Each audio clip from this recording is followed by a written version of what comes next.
Hello everyone, I hope you all are doing well. My name is Khwaish Sharma and from today onwards we'll be studying environment. Specially हम थोड़ा PCS के towards एक ज़्यादा tilt होकर पढ़ेंगे and यहाँ पे हमने पूरी घटना चक्र कवर करी है, जितने भी इंपॉर्टेंट रेलिवेंट पॉइंट्स हैं, फैक्ट्स हैं, सब चीज़ों को हमने कवर किया है, ठीक है। एंड ये जो हमारा कोर्स है of environment is going to be of at max 2 to 3 videos होने वाली हैं इसमें, जिसमें हम पूरा एनवायरनमेंट कवर कर देंगे, ठीक है। तो you can completely rely on these videos. उसके अलावा बाकी जो भी सब्जेक्ट्स हैं लाइक हिस्ट्री, जोग्राफी, इन सबको आप जाके बाकी प्लेलिस्ट में देख लो। सर ने बहुत होलिस्टिकली इसको कवर करवाया है, उसको भी आप कर लेना सो दैट आपका पूरा स्टैटिक पोर्शन भी कंप्लीट हो जाए, ठीक है। अदर देन दैट NCERT जो मैंने कवर करवाई थी ऑफ जोग्राफी, अगर वो नहीं देखी तो उसको भी कवर कर लेना। Now coming back to environment, environment में से देखो डायरेक्ट क्वेश्चन आते हैं, almost 12 to 17 question you can expect. And इतने इजी क्वेश्चन है ना, आपको बिल्कुल दिमाग नहीं लगाना है, बिल्कुल भी एनालिटिकल बेस नहीं होते हैं, ठीक है। नॉलेज बेस्ड क्वेश्चन होता है, बहुत ईजिली सॉल्व हो जाएगा, right. So we need to focus on that. इसके अलावा हमें थोड़े फैक्ट्स को याद करना पड़ेगा, और हम अभी खुद देखेंगे, हम जब रीड करेंगे ना तो फैक्ट्स अपने आप दिमाग में याद होने लग जाएंगे। सो ये सब चीज़ अपने दिमाग में रखना। उसके अलावा जब भी मैं आपको पढ़ाऊंगी तो I will just ask you to underline this and put a star mark. तो जो भी चीज़ों पे आप स्टार मार्क रखोगे वो चीज़ इंपॉर्टेंट होगी, एंड उन चीज़ों को बार बार रिवाइज करना, ठीक है। सो फाइनली हम स्टार्ट करते हैं with environment. So let's start with environment and sustainable development. अब देखो एनवायरनमेंट क्या होता है इसको समझते हैं। तो हमारे आसपास, अभी आप जहाँ पे हो, आपके आसपास जो भी चीज़ें हैं, आपके आसपास ट्रीज दिख रहे हैं, आपको बिल्डिंग्स दिख रही हैं, लैंड है, ठीक है, या फिर आपको अपने आसपास बर्ड्स दिख रही हैं, इनफैक्ट अगर आपको अपने आसपास छिपकली भी दिख रही है तो they all are part of your environment. Anything that surround us is environment, right. तो एनवायरनमेंट के भी दो कंपोनेंट्स होता है, that is biotic and abiotic. तो बायोटिक कंपोनेंट्स क्या होता है, जो भी लिविंग ऑर्गेनिजम्स होता है। कौन से लिविंग? जैसे आपके आसपास बर्ड्स हैं, इंसेक्ट्स हैं, एनिमल्स हैं, आप खुद हो, human beings they all are biotic, ठीक है। ट्रीज हो गए। ए बायोटिक का मतलब क्या है, जो नॉन लिविंग थिंग होते हैं। आपके आसपास अगर पहाड़ है, ठीक है, रोड्स है, रिवर है, ठीक है, ये सब चीज़ें क्या है हमारी abiotic component including air. तो these are biotic and abiotic component. और हमारे आसपास जितने भी बायोटिक और ए बायोटिक कॉम्पोनेंट होते हैं उसको हम क्या बुलाते हैं, एनवायरनमेंट। समझ गए। अब हम एनवायरनमेंट के कुछ कॉम्पोनेंट्स को देखते हैं। There are few components such as physical, biotic and cultural components, ठीक है। तो फिजिकल को क्या हम क्या बोलते हैं, ए बायोटिक, राइट। जैसे सॉइल, एयर, वाटर जो नॉन लिविंग थिंग है, तो इसके बगल में आप लिख सकते हो नॉन लिविंग थिंग, ठीक है। बायोटिक में क्या है, कोई भी लिविंग ऑर्गेनिज्म, प्लांट्स हैं, ह्यूमंस हैं, एनिमल्स हैं, माइक्रो ऑर्गेनिजम्स हैं, ये सब किस में आ जाएंगे, बायोटिक कॉम्पोनेंट में आ जाएंगे। Then comes cultural element. अब कल्चरल एलिमेंट में क्या होता है, कोई भी इकोनॉमिकल, सोशल, पॉलिटिकल एलिमेंट्स होते हैं, वो सारे इसमें इंक्लूडेड होता है। बेसिकली हमारे आसपास जो भी कल्चर चल रहा है, तो भी सोशली जो चीज़ें चल रही हैं, इकोनॉमिकल जो चीज़ें चल रही हैं, उन सबको हम कल्चरल एलिमेंट्स में मान के चलते हैं, right. But the most important part is biotic and abiotic components, that's it. आगे चलता है। Now there is this concept of sustainable development. Sustainable development क्या होता है, बेसिकली इसका एग्जांपल देते हो। मान के चलो हम लोग, हमारे घर के आसपास एक लेक है, ठीक है। हमारे घर के आसपास इस लेक है। इस लेक में कुछ फिश रहती हैं, ठीक है। इस लेक से पानी निकाल के हम एग्रीकल्चर भी कर रहे हैं, फिश को भी यूटिलाइज कर रहे हैं खाने पीने के लिए, राइट। हम अगर इसका ओवर एक्सप्लॉयटेशन कर देंगे तो हमारे पास जो नेक्स्ट जनरेशन आएगी ना, वो इस लेक को यूटिलाइज ही नहीं कर पाएगी। मान लो हमने इतना इसका पानी को पोल्यूट कर दिया, या फिर हमने डिफॉरेस्टेशन कर दिया, या फिर क्लाइमेट चेंज की वजह से सारा पानी इवेपोरेट हो गया, लेक एकदम ड्राई अप हो गई, तो क्या नेक्स्ट जनरेशन इसको यूटिलाइज कर पाएगी? नहीं कर पाएगी, राइट। तो सस्टेनेबल डेवलपमेंट का मतलब क्या है कि आपके आसपास जितने भी रिसोर्सेज है ना, आप उसको इस तरह से यूटिलाइज करो कि जो नेक्स्ट जनरेशन है वो भी उन रिसोर्सेज को अच्छी तरह से यूटिलाइज कर पाए। मतलब आपको अगर लेक में से फिश लेनी है तो आप लो, ठीक है, बट इतने फिश को मत मार दो कि पूरा इकोसिस्टम खराब हो जाए। अगर आपको लेक में से वाटर लेना है तो बिल्कुल लो, बट इतना डिफॉरेस्टेशन मत करो या इतना पोल्यूट मत करो कि नेक्स्ट जनरेशन उसको यूटिलाइज ना कर पाए। तो बेसिकली सस्टेनेबल डेवलपमेंट का मतलब क्या हुआ कि आप किसी भी रिसोर्स को इस तरह से यूटिलाइज कर रहे हो कि नेक्स्ट जनरेशन के लिए भी वो चीज़ बच जाए, ठीक है। तो sustainable development is the concept of development that meets the need of present without compromising the ability of future generation to meet their own needs. मतलब आज हमारी जो नीड्स हम उसको फुलफिल कर रहे हैं, बट जो आगे आने वाली जनरेशन है उसकी जो नीड्स है हम उससे कॉम्प्रोमाइज नहीं कर रहे हैं। तो क्या आज की डेट में हम सस्टेनेबल डेवलपमेंट कर रहे हैं? नहीं कर रहे हैं। हम रेकलेसली पेड़ों को काट रहे हैं, हम रेकलेसली पोल्यूशन कर रहे हैं, तो नेक्स्ट जनरेशन के लिए कुछ बचने ही नहीं वाला, राइट। तो सस्टेनेबल डेवलपमेंट इज आर की कॉन्सेप्ट। अब आते हैं इसमें, देखो अब यहाँ पे आएगा इंपॉर्टेंट डेटा जिसको आपको अंडरलाइन करना है, आपको याद रखना है, ठीक है। तो एक रिपोर्ट थी, कौन सी? Brooklyn report. कौन सी ब्रुकलिन रिपोर्ट? कब पब्लिश हुई है? 1987 में हुई by United Nation World Commission on Environment and Development, ठीक है। तो United Nation of World Commission on Environment and Development ने कौन सी रिपोर्ट निकाली थी? Brooklyn report, right. इस रिपोर्ट में ही हमारा जो टर्म है सस्टेनेबल डेवलपमेंट वो पहली बार आया था, समझ गए। तो अब यूपीएससी आपसे पूछेगा कि सस्टेनेबल डेवलपमेंट जो टर्म है उसको किसने कॉइन किया? तो United nation commission on environment and Development, ठीक है। दिस इज द अथॉरिटी जिसको WCED बोला गया है। इन्होंने सस्टेनेबल डेवलपमेंट को अपनी ब्रूकलिन रिपोर्ट में कवर किया था, मतलब इसको सबसे पहली बार ये टर्म हमारा आप बोल सकते हो यूटिलाइज किया था, ठीक है। अच्छा, रिपोर्ट का टाइटल क्या था? Our common future. बहुत इंपॉर्टेंट है भाई, देखो ये बहुत इंपॉर्टेंट रिपोर्ट है, तो इसको आप स्टार मार्क कर लो। ये जो पूरा पैराग्राफ है दिस इज इंपॉर्टेंट। तो आपको क्या चीज़ याद रखनी है? ब्रूकलिन रिपोर्ट किसने पब्लिश करी? United Nation World Commission on environment and Development ने। क्या टर्म था उसके अंदर? सस्टेनेबल डेवलपमेंट, ठीक है। एंड उसका रिपोर्ट का टाइटल क्या था? Our common future. समझ गए? Now it capture full attention by agenda 21 that is Rio conference in Earth Summit of 1972। देखो एक बात याद रखना, अब देखो ईयर भी हमारे लिए याद करना थोड़ा इंपॉर्टेंट है। अब आपको लगेगा कि आप कैसे याद करो, तो मैं आपको एक चीज़ बताती हूँ। अर्थ समिट हुई थी, ठीक है, हमारी बेसिकली जो अर्थ समिट हुई थी दैट हैपेंड इन 1972, राइट। तो 1972 में हमारी सबसे पहली समिट हुई थी। उसके बाद हमने क्या किया? आफ्टर 20 ईयर्स 1992 में हमने एक और समिट करी, रियो अर्थ समिट, ठीक है, जिसको हम +20 भी बोलते हैं, राइट। तो आपको 1972 याद रखना है, बहुत इंपॉर्टेंट कंसेप्ट है आपके लिए, बस इतना याद कर लो फिलहाल के लिए, आगे हम रीड करते हैं। तो अब देखो यहाँ पे क्या है हमारा, 1992 में एजेंडा 21 जब हुआ, बेसिकली 1972 के 20 साल बाद, तब ये चीज़ सस्टेनेबल डेवलपमेंट वाली जो चीज़ है इसने अपना सबसे टॉप ग्रोथ पर आ गई थी। सिंपल। अब कुछ इवेंट्स को देखते हैं। Publication of limit to growth. अब लिमिट टू ग्रोथ जो रिपोर्ट है कब आई थी आपसे पूछा तो 1972, मैंने आपको जैसे बताया सबसे 1972 पहले याद कर लो, राइट। फिर हमारा ब्रूकलिन कमीशन रिपोर्ट कब आई थी? कुछ सालों बाद, दैट इज 1987 में। यहाँ इसको इतना याद करना जरूरी नहीं है। फिर मॉन्ट्रियल प्रोटोकॉल कब आया था? 1987। This is important, Montreal protocol का ईयर आप याद कर लेना। देन रियो अर्थ समिट कब आया था? 1992। इसको हम आगे पढ़ने वाले हैं, तो अभी इसको बस बता रही हूँ मैं, ठीक है। आगे चलते हैं। सो फाइनली हम स्टार्ट करते हैं वाटर एंड कार्बन साइकिल को। देखो वाटर साइकिल हमने बहुत अच्छे से पढ़ा हुआ है, हमने इसको ज्योग्राफी की वीडियोस में कवर किया है, तो आई वुड सजेस्ट कि जाके ज्योग्राफी की वो वीडियोस देखो। वाटर और उसके जो भी इंपॉर्टेंट कॉम्पोनेंट्स हमने सब कुछ कवर किया हुआ है, राइट। अब आते हैं हम कार्बन साइकिल पे। तो एक बार वाटर साइकिल रिवाइज कर लेते हैं। तो बेसिकली वाटर साइकिल में क्या था? कुछ भी नहीं था, इस जस्ट के कोई लेक है, ठीक है, रिवर है, या फिर ट्रीज है, ह्यूमन बींग्स है, यहाँ से जो भी पानी है वो इवेपोरेट होता है, राइट। पानी इवेपोरेट हुआ, फिर वो ऊपर जाके क्या बन जाता है? बादल बन जाता है कंडेंसेशन की वजह से, राइट। और कंडेंसेशन में के बाद क्या होता है precipitation, and then it forms into rain drops, और वो अर्थ पे वापस आ जाता है। तो वाटर गया इवेपोरेशन से ऊपर, ठीक है, वापस कैसे आ गया? In the form of precipitation, ठीक है, कंडेंसेशन प्रेसिपिटेशन के थ्रू वापस आ गया, that is water cycle, right. तो वाटर हमेशा मेंटेन रहता है, कभी खत्म तो होता नहीं है, बारिश आ जाती है, राइट। कार्बन साइकिल क्या होता है? बेसिकली इसको समझते हैं। सी पहले तो समझो कि ऑर्गेनिक कंपोनेंट क्या होता है। देखो जो भी लिविंग थिंग होती है ना, जो भी लिविंग थिंग, पेड़ पौधे हों या आप और मैं, हम हैं, एनिमल्स है, they all are made up of organic components. Simple. Organic components में भी हमारे जो बॉडी है उसमें मेजर कंपोनेंट प्रोटीन होता है एंड कार्बन उसमें से एक है इंपॉर्टेंट कंपोनेंट, ठीक है। अब इस बात को समझना, कार्बन डाइऑक्साइड फ्रीली अवेलेबल है in the air, right. Carbon dioxide को कौन यूटिलाइज करता है? प्लांट्स यूटिलाइज करते हैं, और वो यूटिलाइज करके क्या बनाते हैं? लीव्स बनाते हैं, फ्रूट्स बनाते हैं, ब्रांचेस बनाते हैं। तो बेसिकली इसमें क्या हो रहा है? जो कार्बन डाइऑक्साइड गैसियस फॉर्म में है वो सॉलिड फॉर्म में चेंज हो गई, ऑर्गेनिक कंपोनेंट्स बन गए, राइट। बेसिकली पेड़ पौधे बन गए बहुत सारे, ठीक है। अच्छा, इन पेड़ पौधों को कौन खाएगा? इनको खाएंगे एनिमल्स या human being, right. Animals and human being भी क्या है? ऑर्गेनिक कंपोनेंट्स है, राइट। तो हम ऑर्गेनिक कंपोनेंट, हमें ऑर्गेनिक कंपोनेंट कहाँ से मिला? हमारे अंदर जो बेसिकली जो मसल बिल्डअप हुआ है, पहले वी वर टाइनी बेबी, अब हम इतने बड़े हो गए हैं, तो हम कैसे हुए हैं? हमारे जो बॉडी है इसमें कैसे वेट आया है? Because we over the period of time हमने खाना पीना खाया है ना, राइट। उसी से तो हमारा मास क्रिएट हुआ है। तो खाना कहाँ से आया? हमारा पूरा पेड़ पौधों से आया है। तो बेसिकली कार्बन डाइऑक्साइड जो फ्रीली अवेलेबल थी इन्वायरमेंट में, वो किस में चेंज हो गई? ऑर्गेनिक कंपोनेंट्स में चेंज हो गई। अब देखो जब हम मर जाएंगे ना, तो हमें एट द एंड मिट्टी में मिल जा रहा है, राइट। तो डेड एंड डिकेड हम जब हो जाएंगे तो we will again be mixed into the soil. अब क्या होगा? जब भी हम लोग मरेंगे तो हमारा डिकम्पोजिशन होगा, ठीक है। डिकम्पोजिशन में क्या होता है? जब भी डिकम्पोजिशन होता है ना, तो कुछ कार्बन तो ऑब्वियसली रह जाता है, एंड बाकी जो एक्स्ट्रा कार्बन होता है वो हमारा एनवायरनमेंट में वापस चला आता है, नंबर 1। नंबर 2, ह्यूमन बींग्स और जो प्लांट्स हैं वो रेस्पिरेशन भी करता है। ह्यूमन बींग्स तो करते ही है, एनिमल्स रेस्पिरेशन करते ही हैं। मेजॉरिटी ऑफ जो ट्रीज होता है वो रात को रेस्पिरेशन करता है, दैट मीन्स वो कार्बन डाइऑक्साइड को गैसियस फॉर्म में बाहर निकालते हैं, ऑक्सीजन को लेते हैं, कार्बन डाइऑक्साइड को बाहर निकालते हैं, ठीक है। तो ऑक्सीजन को लिया तो ऑब्वियसली हमारे अंदर से कोई कार्बन का कंपोनेंट भी तो ऐड हो रहा होगा ना, ग्लूकोज से जो कार्बन का कंपोनेंट ऐड हुआ है, तो सी क्या है? सी क्या है? कार्बन ही तो है ना। कार्बन डाइऑक्साइड में CO2 है, सी क्या है? कार्बन है।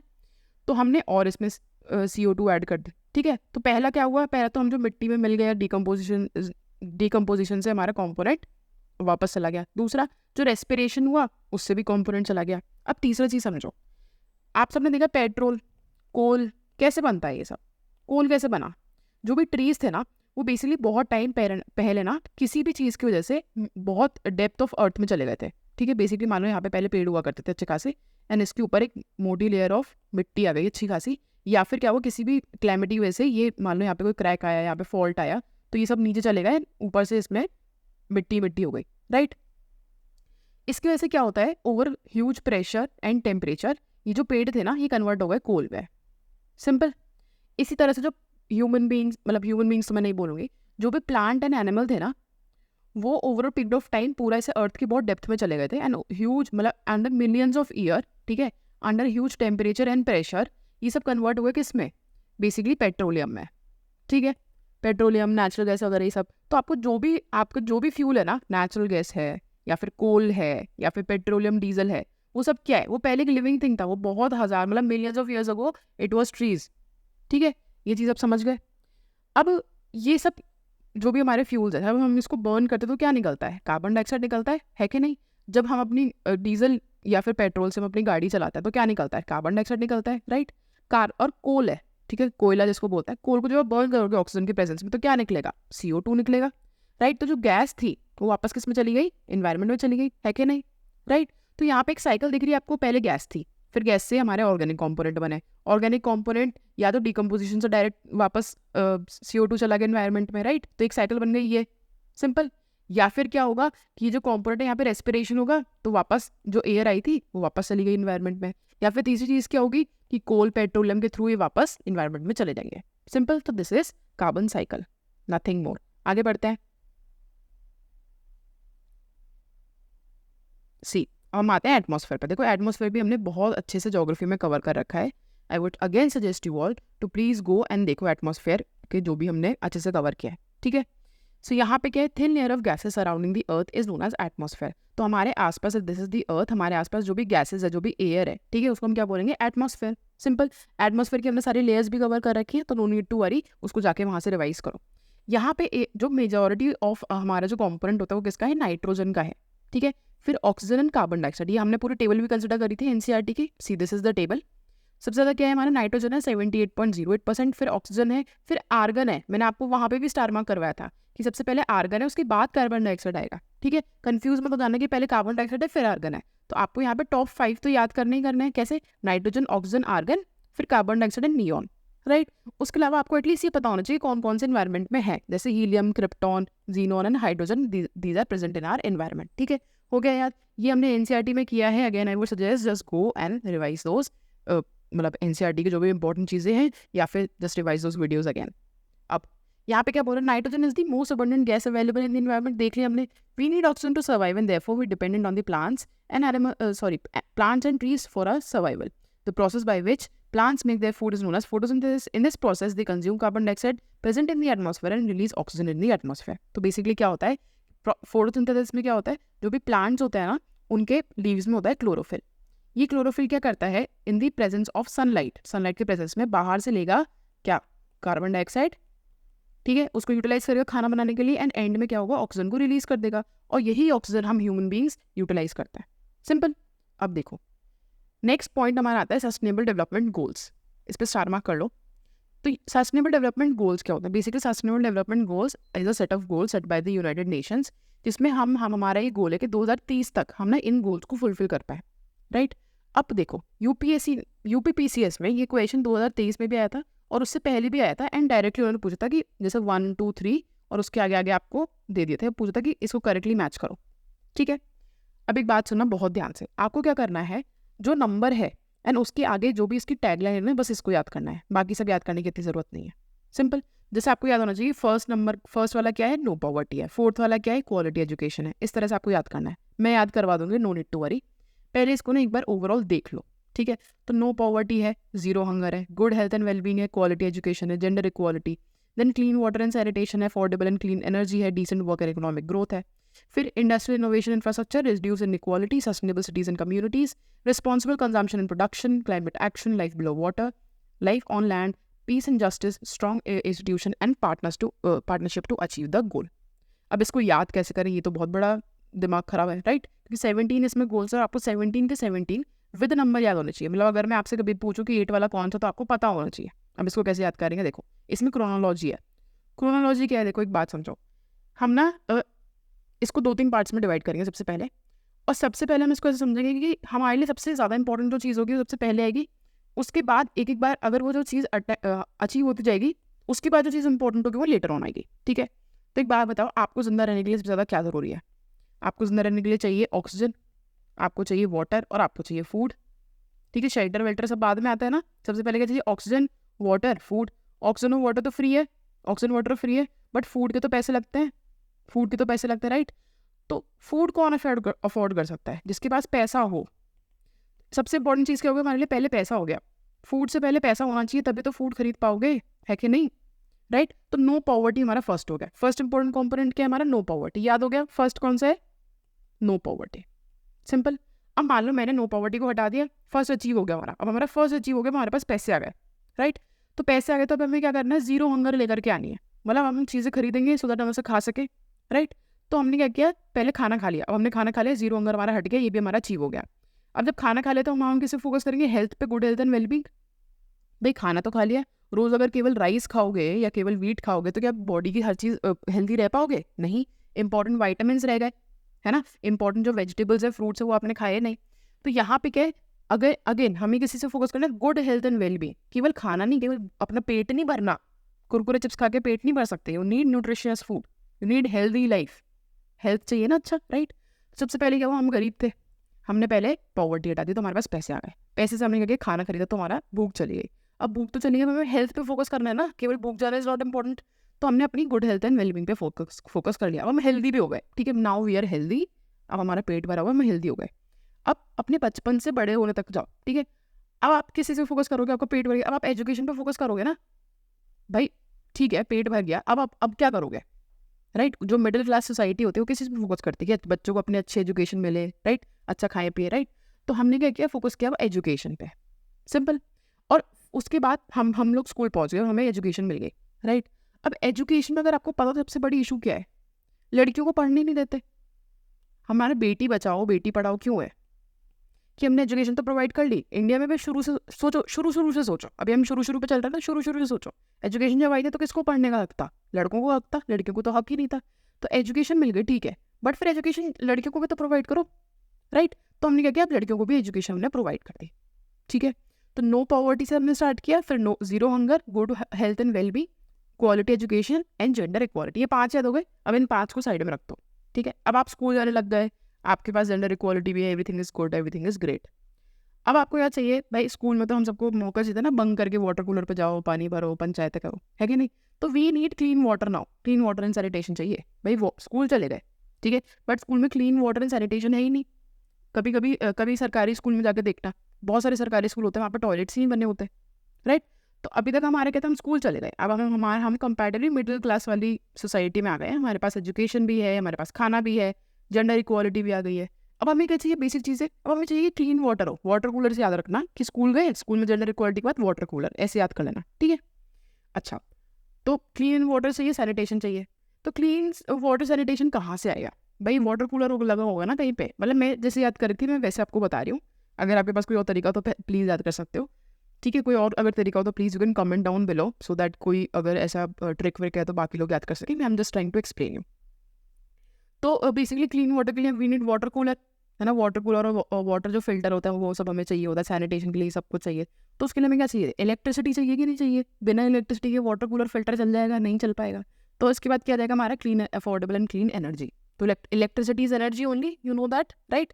तो यहाँ पे हमें क्या चाहिए? Affordable and clean energy. Electricity से याद कर लेना, ठीक है? वैसे एनर्जी का मतलब ये है कि फ्यूल या फिर इलेक्ट्रिसिटी जो हमारी निकल रही है, बन रही है, वो कोल से ना बने, इसके अलावा हाइड्रोजन या किसी से बने। तो 7 तक याद हो गया। फिर देखो अब हम बड़े हो गए, अब हम बड़े हो चुके हैं। अब तक तो 7 तक तो हम बच्चे थे, यहाँ तक तो हम बच्चे थे, ठीक है? अब हम बड़े हो चुके हैं। अब हमें क्या चाहिए? Decent work and economic growth चाहिए। 8th पे आ गए, ठीक है? तो decent work and economic growth, ठीक है? तो decent work and economic growth कैसे आएगी? मैं आपसे ही पूछना चाह रही हूँ। तो कैसे आएगी? इंडस्ट्री, इनोवेशन एंड इंफ्रास्ट्रक्चर से आएगी, राइट? अब देखो अगेन रिड्यूस इनइक्वालिटी की बात कर रहे हैं कि इनइक्वालिटी हमें रिड्यूस करनी है। अब यहाँ से ना चीज़ें थोड़ी डिफरेंट होंगी, थोड़ी अब थोड़ा दिक्कत आएगी, अब थोड़ा रिलेट करने में दिक्कत आएगी। तो ऐसे मैंने कैसे याद किया था कि 5 वाला किसको बोलता है? जेंडर इक्वालिटी की बात करता है। एंड जो 10th वाला है ना उसका एग्जैक्ट डबल, वो भी किसकी बात कर रहा है, रिड्यूस इनइक्वालिटी। तो ऐसे याद करेगा। 5th वाला तो हमने देख लिया, 5th वाला क्या था, जेंडर इक्वालिटी की बात कर रहा था। सेम 10th वाला भी किसकी बात कर रहा है, रिड्यूस इनइक्वालिटी की बात कर रहा है। सिंपल। तो यहाँ पे भी इनइक्वालिटी रिड्यूस हो रही है, बस वहाँ पे जेंडर की बात हो रही थी, यहाँ पे हम ओवरऑल की बात कर रहे हैं कि जो भी गरीब हो अमीर हो सबको, सबकी इनइक्वालिटी को कम करो। सिंपल। अब देखो आप बड़े हो गए, अब आपने काम वाम करना शुरू कर दिया, तो दूसरे शहर जाओगे, गुड़गांव दिल्ली विल्ली जाके काम करोगे, तो सस्टेनेबल सिटीज एंड कम्युनिटीज हो गया। ठीक है। अब देखो अब थोड़ा आई नो मुश्किल होने वाला है, तो 12th 13 को छोड़ दो। 12th 13 अभी याद करने की जरूरत है, 12th 13 ऐसे छोड़ दो कि responsible consumption, production and climate action. अब ये सब हो गया हमारा कंप्लीट। अब 15, अब आओ 14 15 पे। ठीक है। 14 बात करता है वाटर के, वाटर, उसके बाद लैंड। ठीक है। वाटर, लैंड, फिर आएगा peace and justice, and end में आएगा पार्टनरशिप गोल्स विद अदर्स। ठीक है। तो अब ये सबसे लीस्ट इंपॉर्टेंट चीज़ है फॉर अस, राइट। ये सबसे लीस्ट इंपॉर्टेंट चीज़ है, तो सबसे एंड में आएंगी ये सब चीज़ें। ठीक है। तो लाइफ बिलो वाटर, क्योंकि हम बात करें वाटर के अंदर जो भी एनिमल्स है, ह्यूमन बीइंग इज सेल्फिश। अब तक हमने क्या चीज़ पे ध्यान दिया, अभी तक हमने खुद पे ध्यान दिया। अब हम बात कर रहे हैं वाटर और लैंड पे, जो बाकी लाइफ है उन सब चीज़ों की। ठीक है। तो सबसे पहले वाटर आएगा, उसके बाद लैंड आएगा। भाई water is more important than land, right. तो वाटर के बाद क्या आएगा, लैंड आएगा। फिर आएगा पीस एंड जस्टिस की बात करें। पीस एंड जस्टिस बहुत बात की बातें होती है। ठीक है। कॉन्स्टिट्यूशन बहुत बाद में आया था, पहले हम लोगों ने हम खाने पीने पे, पॉवर्टी पे, इन सब चीज़ों पे ध्यान दे रहे थे, फिर हम कॉन्स्टिट्यूशन पे आए थे। और एंड में क्या होगा, ये सब चीज़ें हम किस तरह से अचीव कर पाएंगे, जब सब लोग मिल जाएंगे। तो 17 वाला लास्ट वाला याद रखना, 17 जो लास्ट में ना, वो हम बात करें कि सारी कंट्रीज मिलकर कैसे अचीव करेंगे। तो इस तरह से ना थोड़ा एक फ्लो बना लो, इस तरह से फ्लो बना लो, इसको ना 5 पार्ट्स में डिवाइड कर लो, और इस तरह से फालतू की कहानियां बना के इसको याद कर लो। ठीक है। तो याद हो जाएगा। अब जैसे मान लो अगर आपको ये भी याद है ना कि अगर 8th वाला इज अबाउट डिसेंट वर्क, तो अपने आप याद आ जाएगा कि इसके जस्ट नेक्स्ट वाला जो था ना, वो इंडस्ट्रियल इनोवेशन से रिलेटेड था।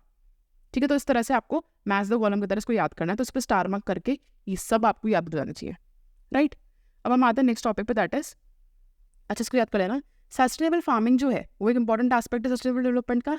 एंड यूनाइटेड नेशन ने 2022 को international years of basic science of sustainable development declare किया था। अब आपका होमवर्क क्या है, 2023 एंड 2024 को किस चीज़ का ईयर डिक्लेयर किया, this is your homework, write down in the comments. बहुत इंपॉर्टेंट टॉपिक है, एंड स्पेशली 2024 का तो आ सकता है, अभी पीसीएस में आ सकता है। ठीक है। तो just comment down it below so that you can record. अब आते हैं नेक्स्ट टॉपिक पे, दैट इज अर्थ समिट। ठीक है। जिसको हम रियो समिट बोलते हैं। ये है वो समिट जिसके बारे में बात कर रही थी, जैसे हमारा स्टॉकहोम कन्वेंशन जो मैंने आपको बताया था 1972 में हुआ था। ठीक है। कौन सा, स्टॉकहोम कन्वेंशन। ठीक है। स्टॉकहोम कन्वेंशन के बाद हमारा जो हुआ था दैट इज रियो समिट, जिसको हम अर्थ समिट बोलते हैं, वो 20 साल बाद होता 1992 में। अब देखो ईयर्स याद करना थोड़े मुश्किल लग रहे होंगे, राइट। बट एक बात याद रखना, 1972 में ना हमें पहली बार अकल आई थी कि यार हमें ना एनवायरनमेंट के लिए कुछ करना चाहिए। तो क्या हुआ, यूनाइटेड नेशन ने बेसिकली सबको मिला के बोला कि आओ चलो सब लोग बैठते हैं, बात करते हैं कि हमें एनवायरनमेंट के लिए करें क्या, किस तरह से हम पोल्यूशन को हटाएं, ये सब चीज़ें, राइट। तो उस टाइम हमारे इंडिया की तरफ से इंदिरा गांधी गई थी वहाँ पे, एंड उन्होंने बेसिकली उनको रियलाइज कि हाँ यार हमारे लिए तो एनवायरनमेंट इज़ वेरी इंपॉर्टेंट, हमने कभी एनवायरनमेंट पर इतना ध्यान ही नहीं दिया। Then she came back to India, और उन्होंने वाइल्ड लाइफ प्रोटेक्शन एक्ट बनाया, वाइल्ड लाइफ प्रोटेक्शन एक्ट बनाया। ठीक है। वो भी बनाया था 1972 में। तो ईयर आप कैसे याद करोगे, 1972 बस याद कर लो, 1972 में सारा किस्सा शुरू हुआ एनवायरमेंट एंड ऑल का। तो इंडिया में जो वाइल्ड लाइफ प्रोटेक्शन एक्ट है वो भी कब आया, 1972 में आया। सिंपल। अच्छा अर्थ समिट कब आई, मैंने आपको बताया 20 साल बाद आई, है ना। तो अर्थ समिट हमारी कब हो जाएगी, 1992 में हो जाएगी। सिंपल।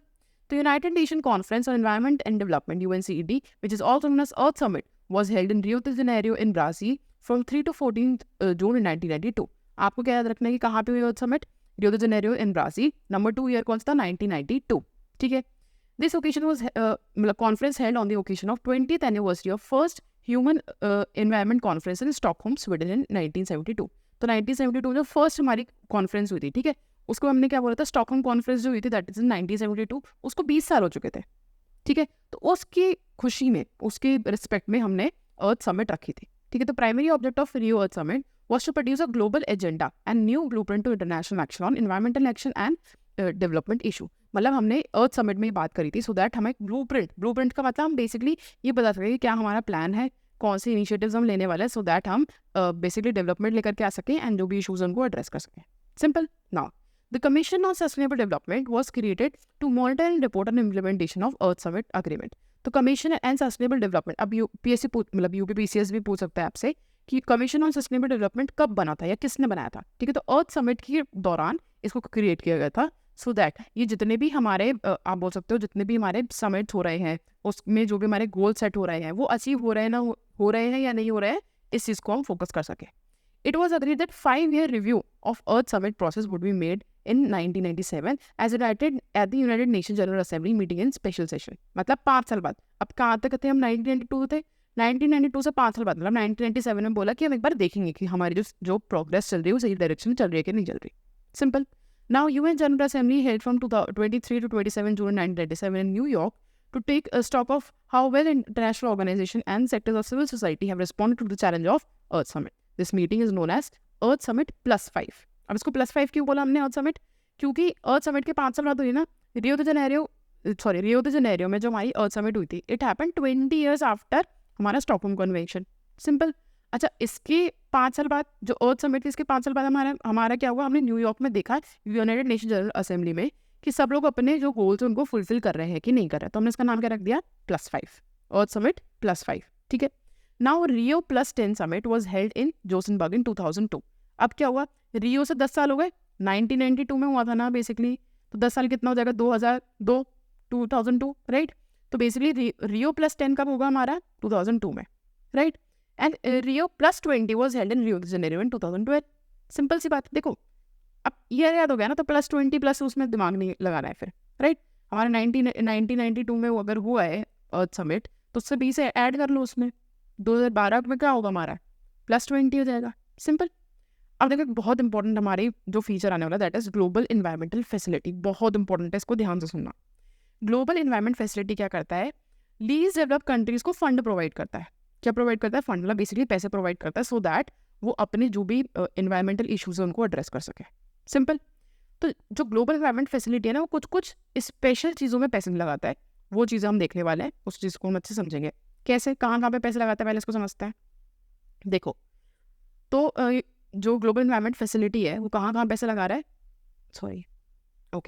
कहाँ पे पैसे लगा रहा है? Minimata convention on mercury. ठीक है. मिनी एम से याद रखना. मिनीमाता कन्वेंशन हुआ था बेसिकली जो मर्क्यूरी से ना जो हमें दिक्कत होती थी उन चीज़ों को एड्रेस करने के लिए मिनीमाता कन्वेंशन हुआ था, राइट. देन स्टॉकहोम कन्वेंशन हुआ था किस पे? Persistent organic pollutants. बेसिकली जो परसिस्टेंट ऑर्गेनिक पोल्यूटेंट्स खाने में या फूड चेन में मिलकर हमें हार्म करते हैं उनको इरेडिकेट करने के लिए कन्वेंशन रखी गई थी.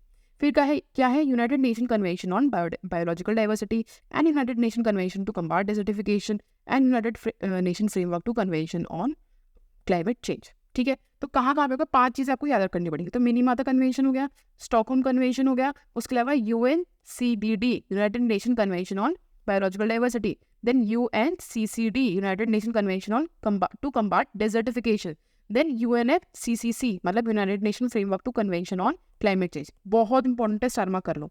ये 5 आपको याद होने चाहिए. आपसे कैसे क्वेश्चन पूछेंगे कि इसमें से विच of the following is not an institution that get funds from GEF. Simple. तो ये आपको याद हो गया, राइट. अब वापस आते हैं इन सब चीज़ों पे. तो ये क्या कर रहा है? It provide fund to least develop countries. ठीक है. It helps in provision to coordinate national adaptation programmes of actions of these countries. It is notable that the meeting of COP7 was held in Marrakesh from October 29 to 10th of November 2001. The Special Climate Change Fund established by COP7. अब आपको क्या याद रखना है? Simple. जो special climate change fund है वो COP7 में है. देखो 7 एक लकी नंबर है, 7 एक अच्छा नंबर है. ठीक है. तो 7 को ऐसे ना थोड़ा मुझे नहीं पता हाउ विल यू रिलेटेड. मान लो किसी का बर्थडे 7th को आता तो याद रखना that this person is lucky special ऐसे करके. तो 7 जो नंबर है वो स्पेशल होता है, इसलिए यहाँ पे स्पेशल क्लाइमेट चेंज फंड रहता है. इस तरह से कुछ अजीब चीज़ें बना के याद कर लो. नाउ सो फाइनली आता है इस पे. देखो UNDP and UNEP, wait a second, UNDP and UNEP and World Bank are associated with GEF. ठीक है. तो इसमें कौन कौन से बॉडीज के साथ एसोसिएटेड है? United Nation development programme, United Nation environment programme and World Bank. Simple. ये सारी चीज़ें आपको याद करनी पड़ेंगी, बहुत इंपॉर्टेंट है. आगे बढ़ते हैं. अब देखो आते हैं एजेंडा 21.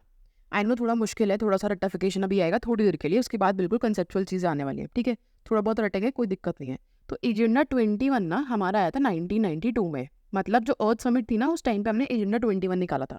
1992 में हमको ऐसा लगा था कि हमने जितना भी पोल्यूशन किया है, जितना भी क्लाइमेट चेंज किया है ना, वो हम बिफोर 21st सेंचुरी सही कर देंगे. मतलब 2000 आने से पहले सब कुछ सही हो जाएगा. तो दे हैड दिस एम. तो याद रखना. अब देखो 21 की बात करें, 21 मतलब 2000, 21st सेंचुरी का मतलब क्या होता है? आफ्टर 2000. तो ऑब्वियसली 2000 से पहले ही होगा. अब 2000 से पहले 2 ही तो हो गई हैं अभी तक, 1972 और 1992. तो 1992 वाली बात है. तो इस तरह से ईयर याद हो जाएगा, राइट. अर्थ समिट कब है? बस 20 साल के बाद ही है. राइट। तो यहाँ पे क्या हुआ, हमने एजेंडा 21 की बात करी जिसमें हमने बोला कि हम कुछ ना नॉन बाइंडिंग मतलब ज़रूरी, अगर आपने इनको फॉलो नहीं किया तो ऐसा नहीं कि आपके ऊपर कोई लीगल एक्शन होगा, ठीक है। हमने बेसिकली कुछ ऐसे ये बोल सकते हो गोल्स को फॉर्म किया था, कुछ ऐसे एम्स को फॉर्म किया था एंड कुछ ऐसे एक्शंस लेते हैं जिससे कि हम जो भी पोल्यूशन है, जो भी क्लाइमेट चेंज है उसको रिवर्स कर सकें और बिफोर 21st सेंचुरी जो भी हमने हार्म पहुंचाया नेचर को उसको हम ठीक कर सकें। बट ऐसा हुआ नहीं, ऑब्वियसली नहीं हो सकता, अब तो आगे 100 साल में भी नहीं हो पाएगा, बट इट हैपेंड। तो स्टॉकहोम कन्वेंशन हुआ हमारा 1972 में, याद हो गया। उसके 20 साल बाद क्या हुआ, अर्थ समिट हुई, ठीक है। अच्छा, अर्थ समिट में क्या निकला हमारा, एजेंडा 21, राइट। अब क्या हुआ, एजेंडा 21 के जो एक्शन उनको चेक करने के लिए हमने अर्थ समिट +5 कॉन्फ्रेंस रखी थी। +5 मतलब अर्थ समिट के 5 साल बाद। सिंपल, अब आगे बढ़ते हैं। It is a product of earth summit जो हमने अभी डिस्कस किया, held in Rio de Janeiro in Brazil in 1992। अब आगे देखते हैं, रियो +20 कॉन्फ्रेंस हुई थी। +20 मतलब ऑब्वियसली 20 ईयर्स बाद हुई है ना। तो रियो +20 is short name of United Nation conference on sustainable development. This conference was held in Brazil in June 2012 and marked 20th anniversary of 1992 UNCED। Simple. अब देखो +20 में ये कंफ्यूज मत हो जाना कि प्लस ये वाला +20 है कि अर्थ समिट वो +20, नहीं। अर्थ समिट के बाद जो 20 ईयर्स हुए ना, हम उसकी बात करें +20, ठीक है। तो रियो में क्या हुआ था हमारा, 1992 में हुआ था ना अर्थ समिट। अब इसमें हम रियो +20 की बात करें, मतलब रियो में कि 1992 में +20 ईयर्स ऐड कर दो, तो इस तरह से कंफ्यूज मत होना, ठीक है। अब यहाँ पे जो कॉन्फ्रेंस हुई थी तो उसका हमने टाइटल क्या दिया था, द फ्यूचर वी वांट, ठीक। एंड इसमें हमने एक और चीज़ पे बात की थी, पेज मतलब partnership for action in green economy. इतने को यहाँ पे इतना रटने की जरूरत नहीं है, अभी जो मैं बोलूँ उस पर ज़्यादा ध्यान देना, अभी बस रट लो, ठीक है। अब आने वाला है ऑर्गेनाइजेशन एंड इंस्टीट्यूशन। अब यहाँ रटेंगे, इससे पहले इतना रटना नहीं था, हमें याद हो गया 1972, फिर 1992, ठीक है, फिर उसके बाद रियो +20 आया। 1992 में हमारा क्या आया था, अर्थ समिट में हमारा एजेंडा 21 आया था, सिंपल। और 1972 में क्या हुआ था हमारा, स्टॉकहोम कन्वेंशन। इतना तो हमें याद हो गया, बस इतना याद करना था। अब आगे बढ़ते हैं। तो यहाँ पे जो ऑर्गेनाइजेशन इंस्टीट्यूट है इसको अच्छे से पढ़ेंगे, यहाँ से क्वेश्चन आने के चांसेस बहुत ज़्यादा है, स्टार मार्क कर लो और इसको रट लो, ठीक है। तो national environment engineering research institute, जिसको नीरी बोला गया है, वो कहाँ पे है, नागपुर महाराष्ट्र में है, ठीक है। देखो नीरी, नीर थोड़ा पानी पानी से साउंड करे ना, तो याद रखना नीरी पानी कहाँ पे, महाराष्ट्र में खूब पानी है ना, पानी पानी यहाँ पे इतना कोस्टल एरिया है, तो ऐसे याद रखना कि महाराष्ट्र में नागपुर में, ऐसा करके कुछ दिमाग में याद कर लेना, ठीक है। पहले इसका क्या नाम था, इसका नाम था central public health engineering research institute, ठीक। अब आगे बढ़ते हैं। तो जो नीरी है ना, it is part of CSIR, मतलब it is council of scientific and industrial research का ही पार्ट है। तो आपको इसमें से क्या याद रखना है, बस कि जो नीरी का हेडक्वार्टर कहाँ पर है, नागपुर महाराष्ट्र में, सिंपल। आगे बढ़ते हैं। नीरी है 5 जोनल लेबोरेटरीज। अब इसकी जोनल लेबोरेटरीज कहाँ पे याद रखना है, आपसे इस तरह से पूछेंगे कि which of the following is not a zonal laboratory of NEERI, simple. तो चेन्नई, दिल्ली, हैदराबाद, कोलकाता, मुंबई, ठीक है, ये हमारी जोनल लेबोरेटरीज हो गई। अच्छा, किसकी मिनिस्ट्री में काम करता है नीरी, कौन सी मिनिस्ट्री में, ministry of science and technology, right. अब यहाँ पे यूपीएससी यूपीपीसीएस कोई और मिनिस्ट्री दे देगा आपको, तो यहाँ पे संभल के रखना, राइट। अब नेक्स्ट आता है हमारा तो नेशनल एनवायरमेंट एपेलेट अथॉरिटी। क्या नाम है, नेशनल एनवायरमेंट एपेलेट अथॉरिटी, ठीक। इसको हम निया भी बोलते हैं, NEA। ये मिनिस्ट्री ऑफ एनवायरमेंट ने बनाई है, तो यहाँ पे कंफ्यूज मत होना, ठीक है। National environment engineering research institute किसने बनाया, ministry of science and technology ने बनाया, right. And national environment appellate authority किसने बनाया, ministry of environment forest and climate change, ठीक है। तो environment forest and climate change इसका आगे का पार्ट है, तो बस ये याद रख लेना, राइट। अब it was established bye national environment appellate authority act of 1997, simple. आगे बढ़ते हैं। अब देखो सर्टेन इसके सेफ गार्ड्स है किसके अंदर में, एनवायरमेंटल प्रोटेक्शन एक्ट के अंदर में, मतलब इसमें कुछ कुछ चीज़ें एनवायरमेंटल प्रोटेक्शन एक्ट के अंदर भी है। ये हमारा एक खत्म हो गया। अब हम आते हैं वर्ल्ड मीटरोलॉजिकल ऑर्गेनाइजेशन पे। तो ये क्या है, it provide framework for international cooperation and development of meteorology and operation hydrology and practical application, ठीक है। तो जो भी क्लाइमेट से रिलेटेड जो भी चीज़ें होती है ना इंटरनेशनल लेवल पे, उसके कोऑपरेशन पे एक ऑर्गेनाइजेशन है, उसका नाम क्या है, वर्ल्ड मीटरोलॉजिकल ऑर्गेनाइजेशन, सिंपल। अब देखो इसमें बता रखा है कि 193 मेंबर है and territories of WMO was originated from International Maritime Organization which was founded in 1873 to facilitate exchange of weather information across national borders। मतलब वेदर और क्लाइमेट से रिलेटेड जो भी इन्फॉर्मेशन है उसको एक्सचेंज करने के लिए हमने इसको डेवलप किया। अब तक कुछ भी इतना इंपॉर्टेंट हमें डेटा याद करने के लिए इसमें मेरा नहीं है। WMO became a special agency of United Nations on March 17, 1951। मतलब ये पूछ सकते हैं आपसे कि क्या WMO यूनाइटेड नेशन की स्पेशलाइज एजेंसी है, यस बिल्कुल है। क्या शुरू से थी, शुरू से नहीं थी, बाद में बनी थी इन 1951, इतना याद रखना, सिंपल। अब देखो its current secretary general is Petteri Taalas, not important, current affair में होगा, नया आया है तो इसको देखना, बस अभी ऊपर ऊपर से देख लो, ठीक है। And president is Gerhard Adrian of Germany. अब आता है हमारा कौन सी organisation, UNEP, United Nation Environment Programme. याद रखना, स्टार मार्क कर लो उसको, दिस इज इंपॉर्टेंट। ये 1972 में बना था। सर 1972 में और क्या हुआ था, हमारा स्टॉकहोम कन्वेंशन हुआ था। 1972 में तो हमें होश आया था कि अरे इन्वायरमेंट के बारे में भी सोचना है, तो यूएनईपी हमारा तब बना था, ठीक है। इसका हेड क्वार्टर का है, this is very important, Nairobi Kenya. बहुत इंपॉर्टेंट है, इसको याद कर लेना, Nairobi Kenya. Head of UNEP is Inger Anderson of Denmark. अब आता है हमारा environmental protection agency. It is an agency of US. It was established on 2 December 1970 for enforcing standard and law that promote health and health of humans, individuals and the environment। तो environmental protection agency का काम क्या है, basically जो भी health की जो बात होती है ना, उसके स्टैंडर्ड्स को रखना। सिंपल, आगे बढ़ते हैं। Then comes Greenpeace International. It is a non governmental organisation. Its headquarter is in Amsterdam, Netherlands. तो ग्रीन पीस इंटरनेशनल का हेडक्वार्टर का है एम्स्टरडैम, नीदरलैंड। अब देखो, मुझे पता है बहुत लग रहा होगा कि अरे तो बहुत ओवर इन्फॉर्मेशन हो गई। रीड करोगे ना, बार बार चीज़ें याद हो जाएंगी। 1972 याद हुआ ना, 1992 याद हुआ ना, हो गया ना, क्यों बार बार रिवाइज किया हमने, तो ये चीज़ें रिवाइज करोगे तो हो जाएगी। और देखो, इनको ना ऊपर ऊपर से देखना है। हमारे पास सबसे अच्छी बात क्या है, जब यूपीपीसीएस क्वेश्चन पूछेगा ना, तो आपको 4 ऑप्शन देगा, A B C D. Answer हमारे जो सामने आंखों के, हमें बस थोड़ा ध्यान लगाना है एंड हमें याद आ जाएगा कि हाँ हमने कुछ तो पढ़ा था, उसमें 3 ऑप्शन तो नहीं था, तो डेफिनेटली ये वाला ऑप्शन होगा। इस तरह से you will be able to solve your question. तो डरो मत, just read it out. That Niti Aayog आप सबको पता ही है ना, इसके बारे में तो कुछ डिस्कस करने की जरूरत नहीं है। आगे बढ़ते हैं। अब देखो, acts related to environmental convention आता है, थोड़ा सा रटना हो रहा है, फिर हम कंसेप्ट पे जाएंगे, कोई डरने वाली बात नहीं है। Some acts are pass for promoting conservation of environment. जैसे environmental protection act was pass in India in 1986। Year आपको याद रखना है। तो एनवायरमेंटल प्रोटेक्शन एक्ट कौन सी ईयर में आया था, 1986। बहुत इंपॉर्टेंट है। देखो, इन एक्ट्स के ना जो जो एक्ट मैं बोलूँ उसके ईयर जरूर याद कर लेना। तो एनवायरमेंटल प्रोटेक्शन एक्ट के तहत भी बहुत सारे एक्ट्स हैं। एनवायरमेंटल प्रोटेक्शन एक्ट हम इसलिए लेकर गए थे सो दैट हम एनवायरमेंट के जो डिफरेंट कॉम्पोनेंट्स हैं, ठीक है, बायोडाइवर्सिटी है या फिर एयर है, वाटर है, इन सबको, लैंड है, इन सबको हम प्रोटेक्ट कर सके, पोल्यूशन को कम कर सके, क्लाइमेट चेंज को कम कर सके। सिंपल। अब the 1986 act was pass for the purpose of implementation of discussions that were taken by United Nation conference on Human Environment held in Stockholm in 1973। अब मैंने आपको क्या बताया था, इंदिरा गांधी गई थी स्टॉकहोम कन्वेंशन पे, वो वहाँ गई, उनको समझ में आया कि okay we need to work on this aspect, we need to work on environment and wildlife and so on. तो उन्होंने ऐसे एक्ट्स बनाए थे। तो जो वाइल्ड लाइफ प्रोटेक्शन एक्ट है वो तो 1972 में ही बन गया था, ठीक है। ये हमारा कब आया, 1986 में आया। तो कंफ्यूज मत होना, बट हमें इंस्पिरेशन कहाँ से मिली थी, स्टॉकहोम कन्वेंशन से मिली थी। Simple. The environmental protection act was enacted after Bhopal gas tragedy under article 253 of the constitution. This acts provide a framework for central government to coordinate of the activities of various central and state authorities under various previous laws। तो basically article 253 का utilisation करते हुए government ने क्या निकाला, हमारा environmental protection act of 1986, very sorry, ठीक है। तो क्या होता है, भोपाल गैस ट्रेजेडी हुई थी। भोपाल गैस ट्रेजेडी में बहुत ज़्यादा आप बोलते लीथल अमाउंट में गैस रिलीज हुई थी, बहुत सारे लोगों की डेथ हो गई थी भोपाल में, विच इज़ इन MP। उस टाइम में रियलाइज हुआ कि पोल्यूशन एंड ये सब, क्लाइमेट चेंज एंड ये सब चीज़ें बहुत इंपॉर्टेंट है हमारे लिए, ठीक है। क्यों, देखो हमारा फंडामेंटल राइट क्या है, ये हमारा राइट टू लाइफ है ना, right to life. Right to life में ये भी तो आता है ना कि हमको सेफ इन्वायरमेंट मिले, भाई अच्छी साफ सुथरा पानी, साफ सुथरा हवा मिलना हमारा फंडामेंटल राइट है, ठीक है। तो उसी चीज़ को सिक्योर करने के लिए हमने एनवायरमेंटल प्रोटेक्शन एक्ट लेकर के आए थे, ठीक है। अब एक इसके अंदर एक कमेटी है which is very important, star mark करो, बहुत इंपॉर्टेंट है, the genetic engineering approval committee. कौन सा, genetic engineering approval committee, star mark कर लो। ये एनवायरमेंटल प्रोटेक्शन एक्ट के तहत है। आपसे पूछेंगे कि जेनेटिक इंजीनियरिंग अप्रूवल कमेटी कौन से एक्ट के तहत है, तो याद रखना एनवायरमेंटल प्रोटेक्शन एक्ट के तहत है। सिंपल। अब इसका काम क्या होता है, बेसिकली बताता है कि कोई भी जेनेटिकली मॉडिफाइड ऑर्गेनिज्म हो गया या प्लांट हो गया, एनिमल हो गए, उस वो अलाउ है कि नहीं है। तो अभी तक ना केवल एक ही कर रखा है, दैट इज BT कॉटन। मतलब अभी गवर्नमेंट ने, अभी GEAC ने केवल BT कॉटन को ही अलाउ किया कि हम इसको कमर्शियली ग्रो कर सकते हैं और बेच सकते हैं। बाकी किसी भी जेनेटिकली मॉडिफाइड फूड को, क्रॉप को हम नहीं ग्रो कर सकते, याद रखना, ठीक है।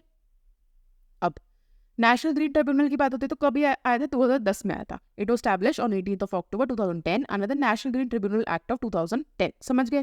तो ये नेशनल ग्रीन ट्रिब्यूनल क्यों आया था, भाई देखो इन्वायरमेंट की अगेंस्ट जो भी चीज़ें हो रही है वो भी तो एक लॉ से रिलेटेड चीज़ हो गई ना। मान लो पोल्यूशन आप फैला रहे हो तो आप किसके अगेंस्ट जा रहे हो, फंडामेंटल राइट्स के अगेंस्ट जा रहे हो, है कि नहीं। तो ये सब चीज़ों को एड्रेस करने के लिए हमने एक ट्रिब्यूनल बना दिया। ट्रिब्यूनल आप सबको पता होगा क्या होता है, बेसिकली जैसे कोर्ट्स होते हैं ना, वैसे ट्रिब्यूनल्स होते हैं जो एडमिनिस्ट्रेटिव कोर्ट्स होते हैं। यहाँ पे हम क्या करते हैं, स्पेसिफिक चीज़ को एड्रेस करेंगे। तो national green tribunal is like a court जहाँ पे जितने भी जुडिशल या फिर क्रिमिनल मैटर्स रिगार्डिंग इन्वायरमेंट, इससे हम डील करेंगे, ठीक है। तो हमने ये बनाया 2010 में। क्यों? देखो सुप्रीम कोर्ट और हाई कोर्ट पे ना वैसे ही बहुत सारा काम है, ठीक है, वो इन सब चीज़ों पे नहीं ध्यान दे पाएंगे। तो हमने क्या कि अलग से एक एडमिनिस्ट्रेटिव कोर्ट, एक ट्रिब्यूनल बना दिया अलग से, जो केवल और केवल एनवायरमेंट पे फोकस करेगी, उसके ऊपर कोई और फालतू के केसेस नहीं होंगे। सिंपल। अच्छा, इसको किस एक्ट के तहत बनाया? Right to life. क्यों? मैंने आपको बताया कि हेल्दी सेफ एनवायरमेंट होना आपका राइट टू लाइफ है, आपका अधिकार है कि आपको साफ पानी साफ हवा मिले, सो दैट आप अपनी जिंदगी जी सको, ठीक है। It was established to solve the problem of relating to environment safety, forest conservation, enforcement of legal rights and so on. Basically इसका काम क्या था कि जो भी environment से related चीज़ें हैं उस पर हम फोकस करें, ठीक है। अब थोड़ा सा और रटना पड़ेगा, please just hold on and इसको रटो, इसको रटना पड़ेगा, यहाँ से क्वेश्चन बहुत आएंगे, तो अच्छे से स्टार मार्क कर लो, ठीक है। तो अर्बनाइजेशन एंड इंडस्ट्रियलाइजेशन की वजह से क्या हो रहा है? हमारा एनवायरमेंट डिटोरिएट हो रहा है। मतलब अर्बनाइजेशन मतलब हमने क्या किया, गाँव को हटा दिया, हमने पेड़ को काट के पहले खेत बनाए थे, अब खेत को भी हटा करके हमने बड़ी बड़ी बिल्डिंग्स बना दी, ठीक है। इन बड़ी बड़ी बिल्डिंग से क्या हुआ है? पूरा कॉन्क्रीटाइजेशन हो गया, हर जगह पे आप कॉन्क्रीट देखोगे। अगर मान लो बारिश आ भी है तो पानी नीचे जमीन पे जा ही नहीं पा रहा है, पेड़ अब है नहीं, क्योंकि हर जगह पे आपने कॉन्क्रीट बना रखा है। इससे क्या हो रहा है? अर्बन फ्लड जा रहे हैं, ठीक है। आप बोलते हो पोल्यूशन हो रहा है, आपने पूरे के पूरे एनवायरमेंट को डिस्टर्ब कर दिया ना, अब तो पेड़ ही नहीं है, तो उसकी वजह से क्या हो रहा है? क्लाइमेट चेंज हो रहा है। इंडस्ट्रियलाइजेशन में भी क्या हो रहा है? पोल्यूशन हो रहा है, पानी में हम हार्मफुल केमिकल्स छोड़ रहे हैं, एयर में हम हार्मफुल गैसेस छोड़ रहे हैं, है कि नहीं? तो ये सब चीज़ों से क्या हो रहा है? हमारा एनवायरमेंट हार्म हो रहा है, समझ गए? अब थोड़ा रेक्टिफिकेशन की बात है। ग्रीन डेवलपमेंट एक बुक है, उसको किसने लिखा है? W.M. एडम्स, ठीक है। W.M. एडम्स ने लिखा है ग्रीन डेवलपमेंट बुक को, ठीक है। इस बुक का पूरा नाम क्या है? Green development environment and sustainability in a developing world. ये फर्स्ट एडिशन बुक पब्लिश हुआ था 1990 में। देखो इंपॉर्टेंट है, PYQs है, ये डायरेक्ट एज इट इज उठा के आ जाएंगे आपके एग्जाम में। तो मैं जो बोल रही हूँ उसको अच्छे से कर लो, आप नहीं करोगे तो कोई और इंसान आपकी जगह पढ़ लेगा, और आप इस साल नहीं पढ़ोगे तो फिर आपको अगले साल पढ़ना पड़ेगा। इससे अच्छा है आज आप ही खुद ही पढ़ लो, है कि नहीं? तो green development environment and sustainability जो बुक है ये हमने पढ़ ली, आगे चलते हैं हम। Then there is Masanobu Fukuoka, sorry for pronunciation. इन्होंने क्या लिखा? इन्होंने किस चीज़ की डिस्कवरी करी थी? इन्होंने नेचुरल फार्मिंग की डिस्कवरी करी थी। नेचुरल फार्मिंग में बेसिकली हम कोई भी ये बोल सकते हैं आर्टिफिशियल केमिकल्स हैं इनको यूटिलाइज नहीं करते, तो नेचुरली हमें जो कंपोनेंट्स है, कंपोस्ट है, ठीक है, मैन्योर है, उसको यूटिलाइज करके हम फार्मिंग करते हैं, ठीक है। उसके बाद Australian launch green army for environmental conservation in which 1500 youngsters of the age between 17 to 24 years old will be recruited, ठीक है। अगेन बस ग्रीन आर्मी से याद कर लेना कि ऑस्ट्रेलिया का था। आगे चलते हैं। Under an agreement between Markfed of Punjab and Sayag group of Israel on April 21, 2001 vegetables are grown by green house farming in Punjab, ठीक है। तो किस ने मिलके? पंजाब एंड इजराइल ने मिलके बात करी। भाई अभी तो इजराइल का चक्कर चल भी रहा है ना, इतना कुछ तो आपको याद रहेगा। अब mix cropping, organic manure, nitrogen fixing plants, best crop varieties are best strategy for environment friendly sustainable development in agriculture. अब इसको समझता है। मिक्स क्रॉपिंग में हम क्या कर रहे हैं? हम केवल एक क्रॉप को ग्रो नहीं कर रहे हैं, हम 2-3 अलग अलग क्रॉप्स को एक ही एरिया में ग्रो कर रहे हैं। मतलब ऐसा नहीं कि हमने पूरे के पूरे खेत में हमने केवल और केवल इसमें क्या ग्रो कर लिया? वीट ग्रो कर लिया। हमने ऐसा नहीं किया, हमने कुछ जगह वीट लगाया, कुछ जगह पे हमने कैरेट्स लगा दी, कुछ जगह पे हमने बाकी कोई वेजिटेबल जैसे पटेटो लगा दिया, कुछ जगह पे हमने धनिया मिर्ची उगा दी, है कि नहीं? अब मान लो चलो वीट, भगवान ना करे अगर वीट हमारा पूरा स्पॉइल हो गया, तो एटलीस्ट कैरेट और पटेटो और धनिया मिर्ची बेच करके इंसान सर्वाइव तो कर पाएगा, है कि नहीं? तो हमने मिक्स क्रॉपिंग करी है, समझ गए? अच्छा, इससे एक और चीज़ क्या होती है? देखो हर प्लांट की ना एक सर्टेन नीड होती है, वो अपनी किसी प्लांट को नाइट्रोजन चाहिए होता है ज़्यादा, किसी को फॉस्फोरस चाहिए होता है। तो अगर आप बार बार एक ही प्लांट ग्रो करते रहोगे ना, तो एक सर्टेन, जैसे मान के चलो कोई प्लांट है जो नाइट्रोजन खाता है, ठीक है, तो आप देखना सॉइल में नाइट्रोजन खत्म हो जाएगा, क्योंकि आप वही प्लांट ग्रो करते रहते हो। जब आप एक प्लांट को हटा के दूसरे को ग्रो करोगे ना, तो जो सॉइल उसको रिवाइव करने का मौका भी मिलेगा, ठीक है। ऑर्गेनिक मैन्योरिंग का मतलब क्या है? कि हमने जो आर्टिफिशियल हमारे फर्टिलाइजर है उसको यूटिलाइज नहीं किया, नेचुरल जो हमारा जो भी गोबर है या फिर मैन्योर है, कंपोस्ट है, उसको यूटिलाइज किया। फिर नाइट्रोजन फिक्सिंग प्लांट्स क्या होता है? जो लेग्यूम्स होते हैं ना, दालें होती हैं, और फिर नाइट्रोजन फिक्सिंग प्लांट्स होते हैं। हम जब उनको यूटिलाइज करते हैं ना, तो हमारी जो सॉइल है उसमें नाइट्रोजन का कंटेंट बढ़ जाता है। बिना यूरिया को ऐड किए हुए हम हमारी सॉइल की क्वालिटी को बढ़ा सकते हैं, ठीक है। Unlike dimension of sustainable development goal targets are closely related to education and health aspect, as evident in the positive correlation between Human Development Index and Sustainable Development Goal ranking of Indian state. Basically simple सी बात है कि अगर हम health और education पे focus करते हैं ना, तो हमारा ह्यूमन डेवलपमेंट इंडेक्स भी बढ़ता है और हमारी सस्टेनेबल डेवलपमेंट गोल्स की जो रैंकिंग इंडिया की वो भी बढ़ती है। सिंपल। अब देखो दिस इज वेरी इंपॉर्टेंट, यहाँ पे करो star mark.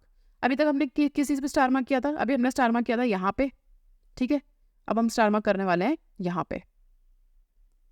World environment day कब बनता है? 5th ऑफ जून को बनता है, याद रखना। 5th ऑफ जून को क्या बनता है? World environment day.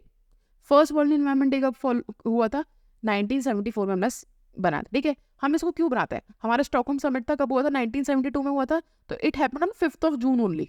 5th of June को क्या हुआ था? हमारा स्टॉकहोम समिट हुआ था। देखो 5th ऑफ जून को हमने 5th ऑफ जून 1972 को हमारा स्टॉकहोम कन्वेंशन हुआ। स्टॉकहोम कन्वेंशन में हमने क्या किया? सबसे पहले हमने डिस्कस किया कि भाई environment is very important, right. पहला दिन दुनिया का, पूरे पूरे वर्ल्ड ने पहली बार लाइफ में एनवायरनमेंट को थोड़ी तवज्जो दी, थोड़ी वैल्यू दी, तो we have set this date as world environment day. Simple, याद हो गया? अब आगे बढ़ता है।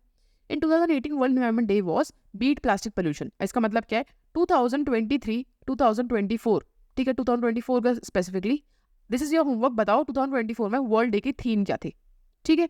अब 2019 में क्या थी? चाइना ने रखा था एयर पोल्यूशन। 2020 में क्या थी? बायोडाइवर्सिटी, ठीक है। Colombia in partnership with Germany, and Pakistan ने होस्ट किया था 2021 में, ठीक है। फिर वर्ल्ड एनवायरनमेंट 2022 की थीम थी ओनली वन अर्थ, ठीक है। क्या थी? Only one earth.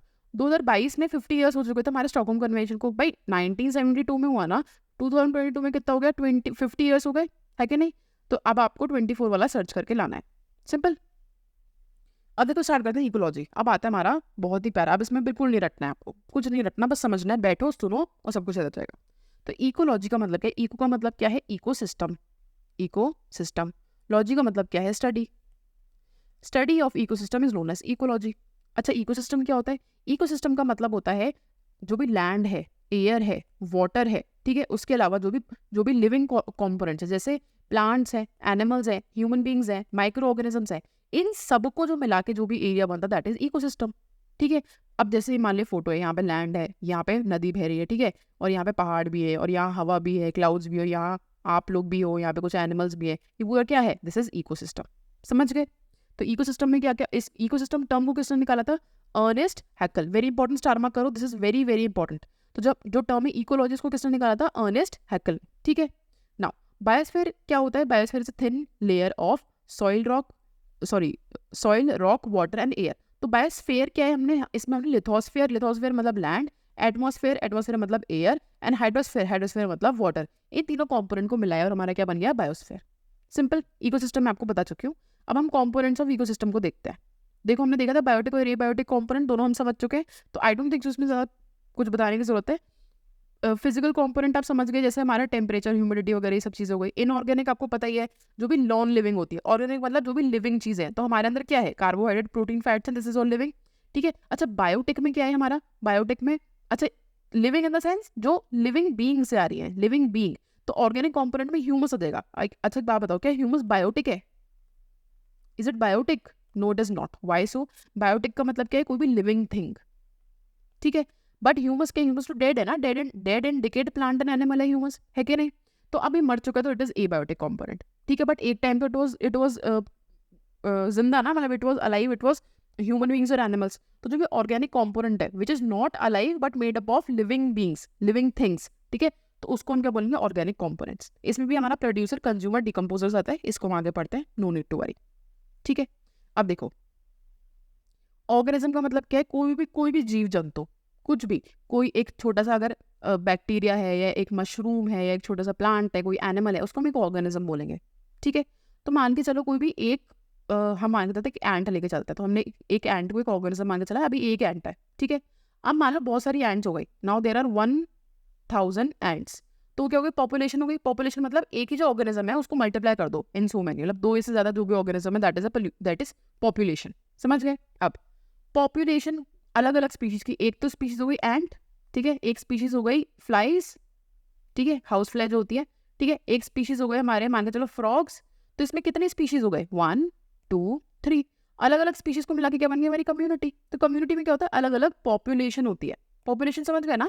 पॉपुलेशन मतलब एक ऑर्गेनिज्म को मल्टीप्लाई कर दो बहुत सारों से, सिंपल। अब देखो अलग अलग कम्युनिटीज को मिला के क्या बन जाएगा? हमारा इकोसिस्टम बन जाएगा, है ना। मान लो ये कम्युनिटी है, ये एक आइलैंड है, ठीक है, इस आइलैंड पे इस आइलैंड पे 5 स्पीशीज है, इसके जस्ट बगल में छोटा सा आइलैंड है, इस पे 6 स्पीशीज है, कुछ और अलग स्पीशीज है, इन सबको मिला के हमने क्या बना दिया? इकोसिस्टम, ठीक है। अच्छा, इकोसिस्टम को मिला के क्या बन जाएगा? Landscape, right. तो अगर मैं आपको अब यूपीपीसीएस इसको ऑडिट दे चुका है पीवाईक्यू में, तो this is very important, star mark करो। यूपीपीसीएस आपसे कैसे पूछेगा? आपको ना ऐसे दे देगा 1 community, 2 organism, 3 population, 4th ecosystem. पूछेगा इसको अरेंज करो, उसको ना फिर आपको अरेंज करना पड़ेगा, तो इस तरह से आपको अरेंज करना होगा। ठीक है, आगे चलते हैं। अगर कॉम्पोनेंट्स पे आ गए तो बायोटिक, ये बायोटिक हम समझ चुके, तो इसको मैं वापस नहीं बताने वाली। Biotic is basically living plants, animals जो भी हो गए। ए बायोटिक का मतलब क्या होता है, जो नॉन लिविंग है। ठीक है, अच्छा इसमें प्रोड्यूसर्स क्या होते हैं, प्रोड्यूसर मतलब जो खाना खुद बनाते हैं, जो खाना प्रोड्यूस करते हैं, दैट इज प्लांट्स हो गए। ठीक है, कंज्यूमर कौन होता है, जो खाते हैं खाना, है ना। तो एनिमल्स एंड ह्यूमंस हम किसको खा रहे हैं, प्लांट्स को खा रहे हैं, है ना। तो दैट इज कंज्यूमर। फिर आता है डिकम्पोजर्स। तो डिकम्पोजर्स क्या कहते हैं, डिकम्पोजिशन करते हैं। किसका डिकम्पोजिशन करते हैं, देखो प्लांट्स एंड एनिमल्स एक दिन मर जाएंगे, है ना। जिस दिन प्लांट्स एंड एनिमल्स मर जाएंगे तो वो डेड एंड डिके हो जाएंगे, सड़ जाएंगे। तो सड़ते कैसे, क्योंकि बैक्टीरिया उस पर एक्ट करता है, वो उसको डिकम्पोज करता है। जो कॉम्प्लेक्स एटम्स, जो बेसिकली कॉम्प्लेक्स टिश्यूज होते हैं, उसको सिंपलर फॉर्म्स में तोड़ता है ना। एंड एट द एंड क्या होता है, नेचर में वापस मिल जाता है, मिट्टी में वापस मिल जाता है। तो जो भी बैक्टीरिया या फंगस जो भी हो गया, जो भी ऑर्गेनिज्म डिकम्पोज करता है, ठीक है, उसको हम क्या बोलेंगे, डिकम्पोजर्स। समझ गए। अब आर्टिफिशियल इकोसिस्टम क्या होता है, आर्टिफिशियल इकोसिस्टम है जब नेचुरली नहीं बना, आपने उसको आर्टिफिशियली बनाया। जैसे आपके घर का गार्डन है, आपका गार्डन एक इकोसिस्टम है कि नहीं है, बिल्कुल है। आपने एक गमला लिया, उसमें आपने एक पेड़ पौधे लगाए, है ना, वहाँ पे छोटे छोटे अपने आप ही ऑर्गेनिज्म आ जाएंगे, वहाँ पे एक बटरफ्लाई आ गया अपने आप ही, लेट्स इमेजिन। तो ये क्या हुआ, एक इकोसिस्टम बना। क्या नेचुरली था, बिल्कुल नहीं था, आपने इसको क्रिएट किया था, दैट इज आर्टिफिशियल। एक एक्वेरियम है, ठीक है, उस एक्वेरियम में आपने बाहर से फिश लेकर के आ गए, ठीक है, तो क्या है, नेचुरल है, बिल्कुल भी नहीं है। एक गार्डन बनाया आपने, दैट इज आर्टिफिशियल इकोसिस्टम। समझ गए। Now ecosystem can be broadly classified as aquatic and terrestrial ecosystem. Terrestrial ecosystem मतलब जो लैंड पे होता है ना बेसिकली, ठीक है। एक्वेटिक मतलब जो पानी के अंदर होता है। तो जो भी हमारे समुद्र है, जैसे ओशंस हो गए, ठीक है, लेक्स हो गए, रिवर्स हो गए, इन सब एरिया में जो भी चीज़ें होंगी, जो भी इकोसिस्टम होगा, दैट इज एक्वेटिक। और जो लैंड पे होगा दैट इज टेरेस्ट्रियल, पेड़ों के ऊपर, जंगलों पे, ठीक है, ये सब क्या है, हमारा टेरेस्ट्रियल इकोसिस्टम है। आगे बढ़ता है, देखो under man-made ecosystem, agriculture has been instrumental to existence of society and development. Aquatic ecosystem refers to living and non-living part of water body. ये मैं आपको बता सकती हूँ, तो उसको इतना करने की जरूरत नहीं है। इस पे आओ, this is important, star mark करो। मरीन इकोसिस्टम कितना होता है, ऑलमोस्ट 7% ऑफ अर्थ सर्फेस है, ये हमें पता है। अच्छा, हमने टेबल देखी थी एनसीईआरटी की, एनसीईआरटी में टेबल देखी थी, जाकर उसको रिवाइज करना कि कितना परसेंट ऑफ वाटर किस में है। तो your homework is tell me, अभी आपको याद होगा, जो फ्रेश वाटर होता है ना, फ्रेश वाटर, ठीक है, it is almost 2 to 3% only. इसमें जो मैक्सिमम फ्रेश वाटर वो कहाँ मिलता है, दिस इज योर होमवर्क, बताओ भी, कमेंट करके उसको बताना, ठीक है। तो मरीन इकोसिस्टम में हमारे 97% ऑफ जो वाटर है वो हमारे मरीन इकोसिस्टम है, मतलब समुद्रों में, ठीक है। इसमें 85% क्या है, हमारा सी जो डिफरेंट सॉल्ट्स है वो डिजोल्व है, उसमें सबसे ज़्यादा कौन सा, सोडियम है, क्लोरीन, ठीक है। आगे बढ़ते हैं। और इस मैप को देखो बहुत अच्छे से, this map is very very important. इस मैप में एक चीज़ बहुत ध्यान से देखना, यहाँ पे ना अलग अलग जोन बता रखे हैं। तो ये तो क्या है, ये है ज़मीन, ये बेसिकली कॉन्टिनेंट है, ये है पानी का लेवल, ये क्या है, पानी का लेवल, ठीक है। तो ये ज़मीन है, आप यहाँ पे खड़े हुए हो, ठीक है, और ये हमारा पानी का लेवल है, राइट। और यहाँ है सन।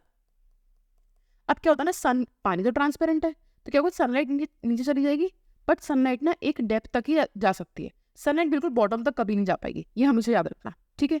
तो सनलाइट जितने लेवल तक पहुंच पाती है ना, उसको हम बोलते हैं एफोटिक जोन। समझ गए। जहां तक सनलाइट पहुंच पा रही है उसको क्या बोलेंगे, सॉरी, फोटिक जोन बोलते हैं, फोटिक जोन। जहां तक सनलाइट पहुंच पा रही है उसको हम क्या बोलेंगे, फोटिक जोन। उसके नीचे क्या जाएगा, हमारा एफोटिक जोन, सिंपल। और ये हमारा, जैसे ही देखो यहाँ पे क्या हुआ है, ये जो एरिया है ना, इसके बाद एक सडन स्लोप स्टार्ट हो गया है, जहाँ से स्लोप स्टार्ट हो रहा है, ठीक है, जहाँ से हमारा स्लोप स्टार्ट हो रहा है, इस एरिया तक को हम, यहाँ से इसको हम क्या बोलेंगे, नैरेटिक जोन, ठीक है। नैरेटिक जहाँ से हमारा बेसिकली स्लोप स्टार्ट हो रहा है। बाकी जो पानी का जो शैलो एरिया है, ठीक है, जो लैंड से जुड़ा हुआ है, ये जो एरिया लैंड से जुड़ा हुआ है, इसको हम क्या बोलेंगे, बेंटिक जोन। समझ गए, आगे चलते हैं। So let us start with ecological imbalance. Ecological imbalance से पहले हम एक बार फूड चेन पढ़ लेते हैं, उसके बाद हम इकोलॉजिकल इम्बैलेंस और कैरिंग कैपेसिटी पर आएंगे, ठीक है। तो फूड चेन में आप एक बात ध्यान रखना, फूड चेन में क्या होता है, बेसिकली ये एक सक्सेसिव मैकेनिज्म होता है जिसमें हमें ये पता चलता है कि कौन किसको खा रहा है, ठीक है, who is eating and who is eaten, ठीक है। तो इसमें हम इस चीज़ का ध्यान रखेंगे, जैसे ग्रास है, तो ग्रास को कौन खाएगा, ग्रास हॉपर खाएगा, है ना। ग्रास हॉपर को किसने खाया, फ्रॉग ने खाया, फ्रॉग को किसने खाया, स्नेक ने खाया, और स्नेक को खाया हॉक ने, राइट। तो ये हमारी फूड चेन हो गई, यूनिडायरेक्शनल हो गई फूड चेन, है कि नहीं। अच्छा, प्लांट्स को न्यूट्रिएंट कहाँ से मिला, इन्होंने सन से अपना फोटोसिंथेसिस से अपना खुद का खाना बनाया, ठीक है। तो this is known as food chain.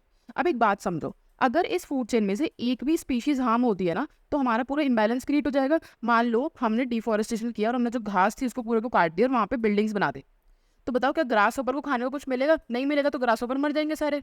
अच्छा, ग्रास ऊपर मर गए तो क्या फ्रॉग्स को कुछ खाने को मिलेगा? नहीं मिलेगा, तो फ्रॉग्स मर जाएंगे।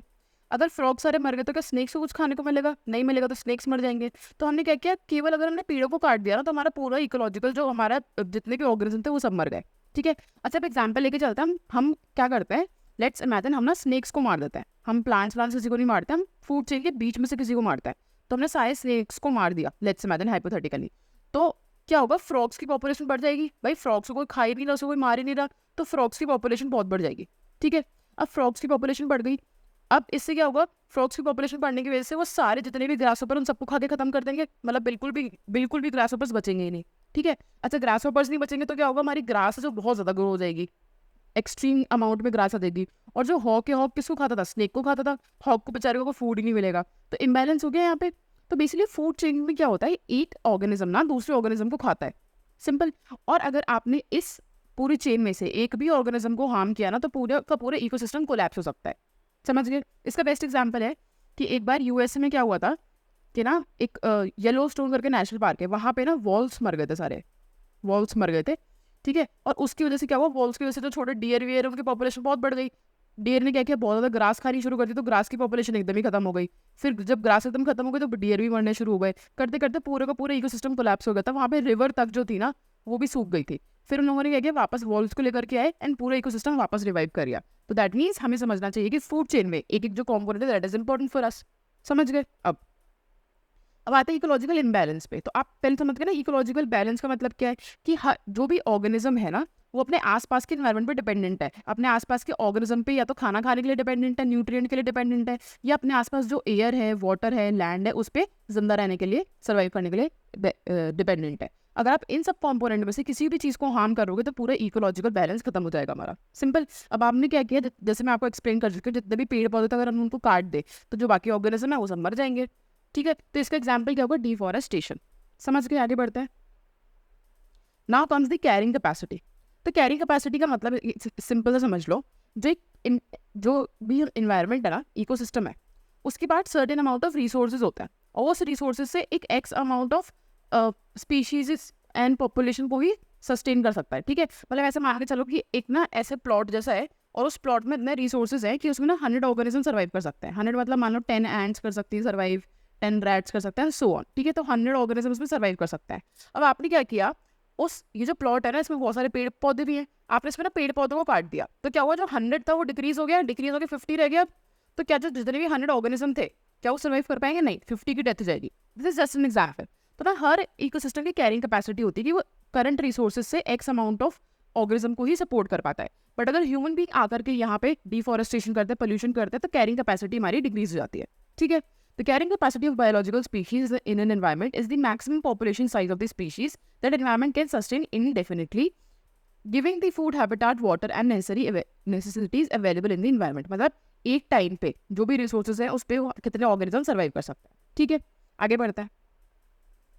अब देखो, ये मैंने आपको बताया था ग्रास को, जैसे देखो ग्रास को किसने खाया, ग्रास हॉपर ने, ग्रास हॉपर को खाया फ्रॉग ने, फ्रॉग को खाया स्नेक ने।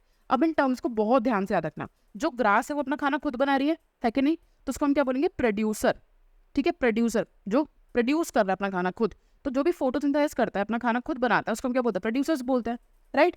अच्छा, प्रोड्यूसर जो है उसको कौन खा रहा है, ग्रास हॉपर खा रहा है। ग्रास हॉपर क्या है, हर्बीवोरस है। अभी मान के चलता है, let's imagine they are herbivorous है। डियर अगर खा रहा है तो दे आर हर्बीवोरस, राइट।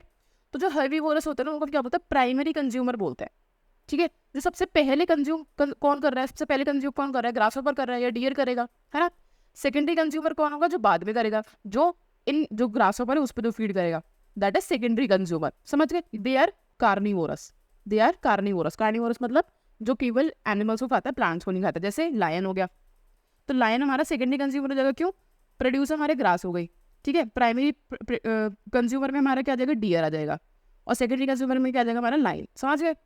फिर टर्शरी ऐसे करके हमारा स्नेक्स आ जाएंगे, सिंपल। इसमें एक और फूड चेन दे रखी है, जैसे ग्रास है, तो ग्रास को किसने खाया, गोट ने, एंड गोट को खा लिया ह्यूमन बींग्स ने, है ना।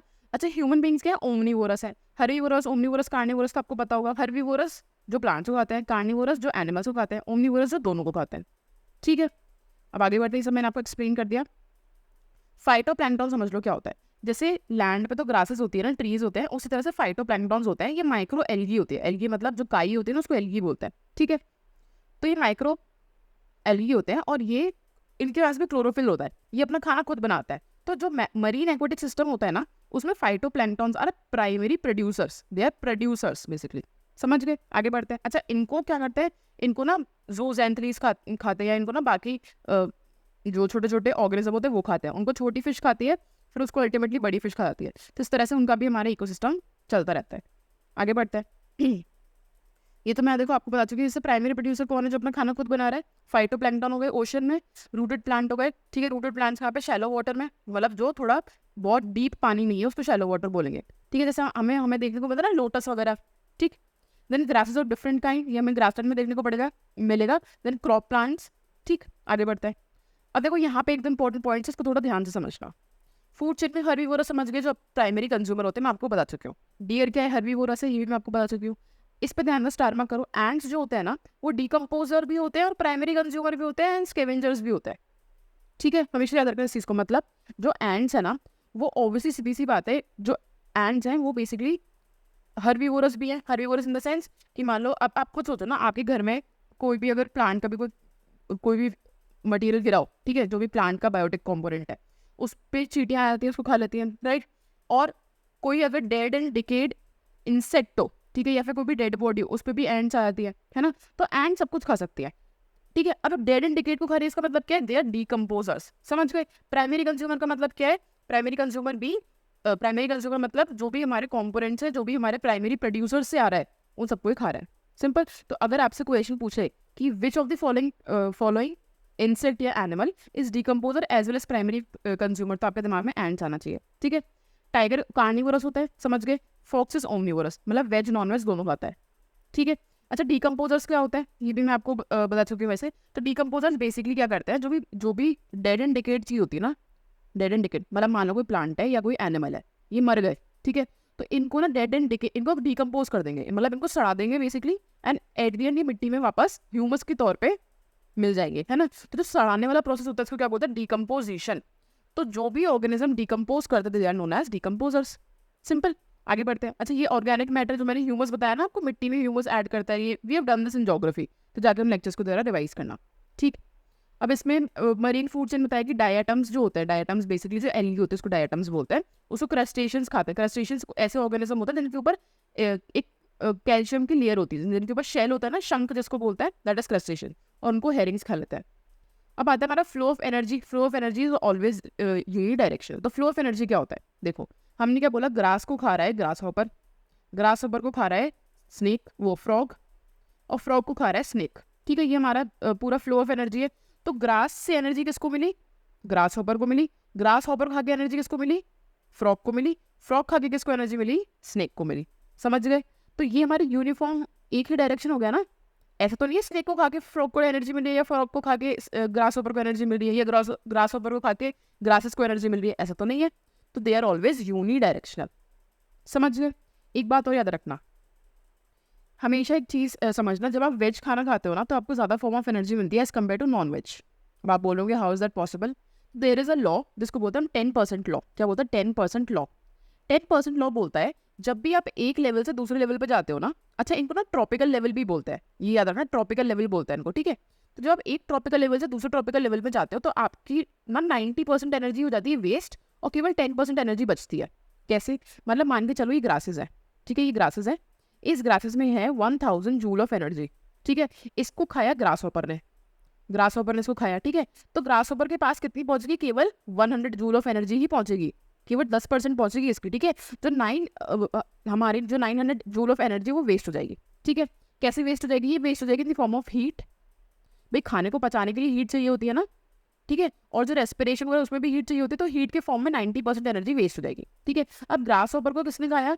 फ्रॉग ने खाया, राइट। तो फ्रॉग को कितना मिलेगा? केवल 10 जूल एनर्जी मिलेगी, ठीक है। और इस फ्रॉग को किसने खाया? स्नेक ने खाया। तो स्नेक को कितना मिलेगा? केवल 1 जूल ऑफ एनर्जी मिलेगी, ठीक है, 1 जूल ऑफ एनर्जी। तो कहाँ जो ग्रासेस के अंदर 1000 जूल ऑफ एनर्जी थी, स्नेक को केवल 1 जूल ऑफ एनर्जी मिलेगी, क्योंकि हर लेवल पे 90% ऑफ द एनर्जी वो वेस्ट हो जाएगी in the form of heat. समझ गए? ये लॉ है यूनिवर्स का, ठीक है, इसीलिए जब आप वेज खाना खाओगे तो आपको ज़्यादा फॉर्म ऑफ एनर्जी मिलेगी एंड आपकी बॉडी को पचाने में कम टाइम लगेगा as compare to non veg. ठीक है, सिंपल सी बात। अच्छा, एक और लॉ होता है जो मैं आपको बताऊं, विद एवरी ट्रॉपिकल लेवल ना जो परसेंटेज ऑफ टॉक्सिन्स होता है ना वो इंक्रीज हो जाता है, टॉक्सिन्स का परसेंटेज इंक्रीज हो जाता है, ये भी याद रखना। मतलब जैसे मान लो ग्रासेस है, इस ग्रासेस में डीडीटी डाला, व्हाट इज डीडीटी, ये फर्टिलाइजर होता है। ठीक है, तो अगर और इस ग्रास को खाया डियर ने, ठीक है, और इस डियर को खाया लाइन ने, तो मान लो आप ह्यूमन बीइंग हो, भाई इंसान तो कुछ भी खा सकता है। अगर इंसान ग्रास खाएगा ना तो उसको लेट्स इमेजिन 0 पॉइंट या फिर मान के चलो 1 यूनिट उसको डीडीटी उसके पेट में चला गया। ठीक है, अगर अगर ह्यूमन बीइंग डियर को खाएगा ना तो उसके पेट में 10 यूनिट ऑफ डीडीटी जाएगा। अगर ह्यूमन बीइंग लायन को खाएगा ना तो उसके पेट में 100 यूनिट ऑफ टॉक्सिन्स जाएंगे। तो ये चीज़ भी आप याद रखना दिमाग में। ठीक है, आगे बढ़ते हैं। अब देखो, ये मैं आपको बता चुकी है ना, प्राइमरी कंज्यूमर, सेकेंडरी, टर्शियरी, जिसको हम हर्बिवोरस, कार्निवोरस, टॉप कार्निवोरस बोलते हैं। तो ये हमारी फ्लो ऑफ एनर्जी इस डायरेक्शन में। ठीक, उसके अलावा देखो थर्मोडायनेमिक्स का लॉ है, energy can neither be created nor be destroyed, it can only be change from one form to another. ये मैं आपको एक्सप्लेन कर चुकी हूँ ज्योग्राफी में भी, फर्स्ट जो हमारा लेक्चर था किस तरह से कैंडल वाला एस्पेक्ट है एंड ऑल, वो प्लीज आके रिवाइज कर लो। सेकेंड लॉ क्या बोलता है कि जब भी हमारी एनर्जी एक फॉर्म से दूसरे फॉर्म में चेंज होती है ना तो हीट फॉर्म में वो उसकी कुछ ना कुछ पार्ट हमारा वेस्ट हो जाता है। इसका बेस्ट एग्जाम्पल है कैंडल है। ठीक है, तो कैंडल को आपने जलाया, ठीक है, तो हमारी लाइट जनरेट हो रही है डेफिनेटली, तो यहाँ पे कुछ फॉर्म ऑफ हीट भी तो जनरेट हुई ना, तो उसमें क्या होता है हमारी एनर्जी थोड़ी वेस्ट हो जाती है। सिंपल, यहीं से हमारा है 10% लॉ जो मैं आपको अभी एक्सप्लेन कर चुकी हूँ अच्छे से। ठीक, तो दैट्स इट, आगे बढ़ते हैं। अब आता है ट्रॉपिकल लेवल, इनको ट्रॉपिकल लेवल बोलते हैं जो मैंने आपको बताया। ठीक है, जैसे घास हो गई तो यही क्या हो गया, प्राइमरी प्रोड्यूसर है, तो ये हमारे ऑटोट्रॉप्स हो गए। ठीक है, फिर उसके बाद प्राइमरी कंज्यूमर क्या हो गया, सेकंड ट्रॉपिकल लेवल क्या है हमारा, ग्रास हॉपर। ठीक है, थर्ड कौन सा आएगा हमारा, फ्रॉग।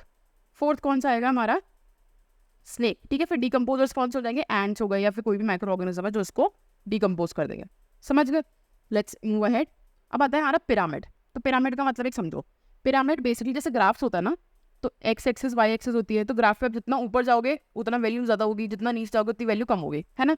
पिरामिड्स भी कुछ कुछ ऐसा रिप्रेजेंटेशन है, दी ओनली डिफरेंस है जैसे पिरामिड ऐसा होता है, राइट। तो ऐसा मान के चलो एक क्लास है, उसमें ए बी सी 3 सेक्शन है, मतलब एक स्कूल में 3 सेक्शन है ए बी सी। ए सेक्शन में है 100 बच्चे, बी सेक्शन में है 20 बच्चे एंड सी सेक्शन में है केवल 10 बच्चे। ठीक है, तो हम क्या करेंगे, एक ना उसको पिरामिड में हमें ड्रॉ करना है, तो हम उसको ऐसे ड्रॉ करेंगे कि ये जो बच्चे ये है ए सेक्शन के, ये जो बच्चे ये बी सेक्शन के, और ये जो बच्चे ये सी सेक्शन के। क्योंकि ए में देखो बेस ब्रॉड है, मतलब यहाँ पे नंबर ज़्यादा है, बी में क्या है 20 है तो मतलब यहाँ पे नंबर कम है, सी में क्या है टॉप पे तो मतलब सबसे कम अमाउंट ऑफ नंबर है, दैट इज सी। ठीक है, तो बेसिकली पिरामिड में क्या होता है, जो बेस जो बड़ा होता है ना that means high number, and ऊपर वाला जहाँ पे छोटा एरिया है वहाँ पे लो नंबर। सिंपल। अब एक बात समझो, हमने अलग अलग टाइप के पिरामिड को देख रहे हैं फिलहाल। जैसे पिरामिड ऑफ बायोमास होता है, बायोमास मतलब वेट कितना है। ठीक है, वेट कितना है, तो हमेशा दिमाग में याद रखना कि जो हमारा मरीन या फिर वाटर में एक्वेटिक एरिया में जो भी हमारा इकोसिस्टम, जो भी हमारा पिरामिड होगा ना बायोमास का, वो इन्वर्टेड होगा, ऐसा होगा।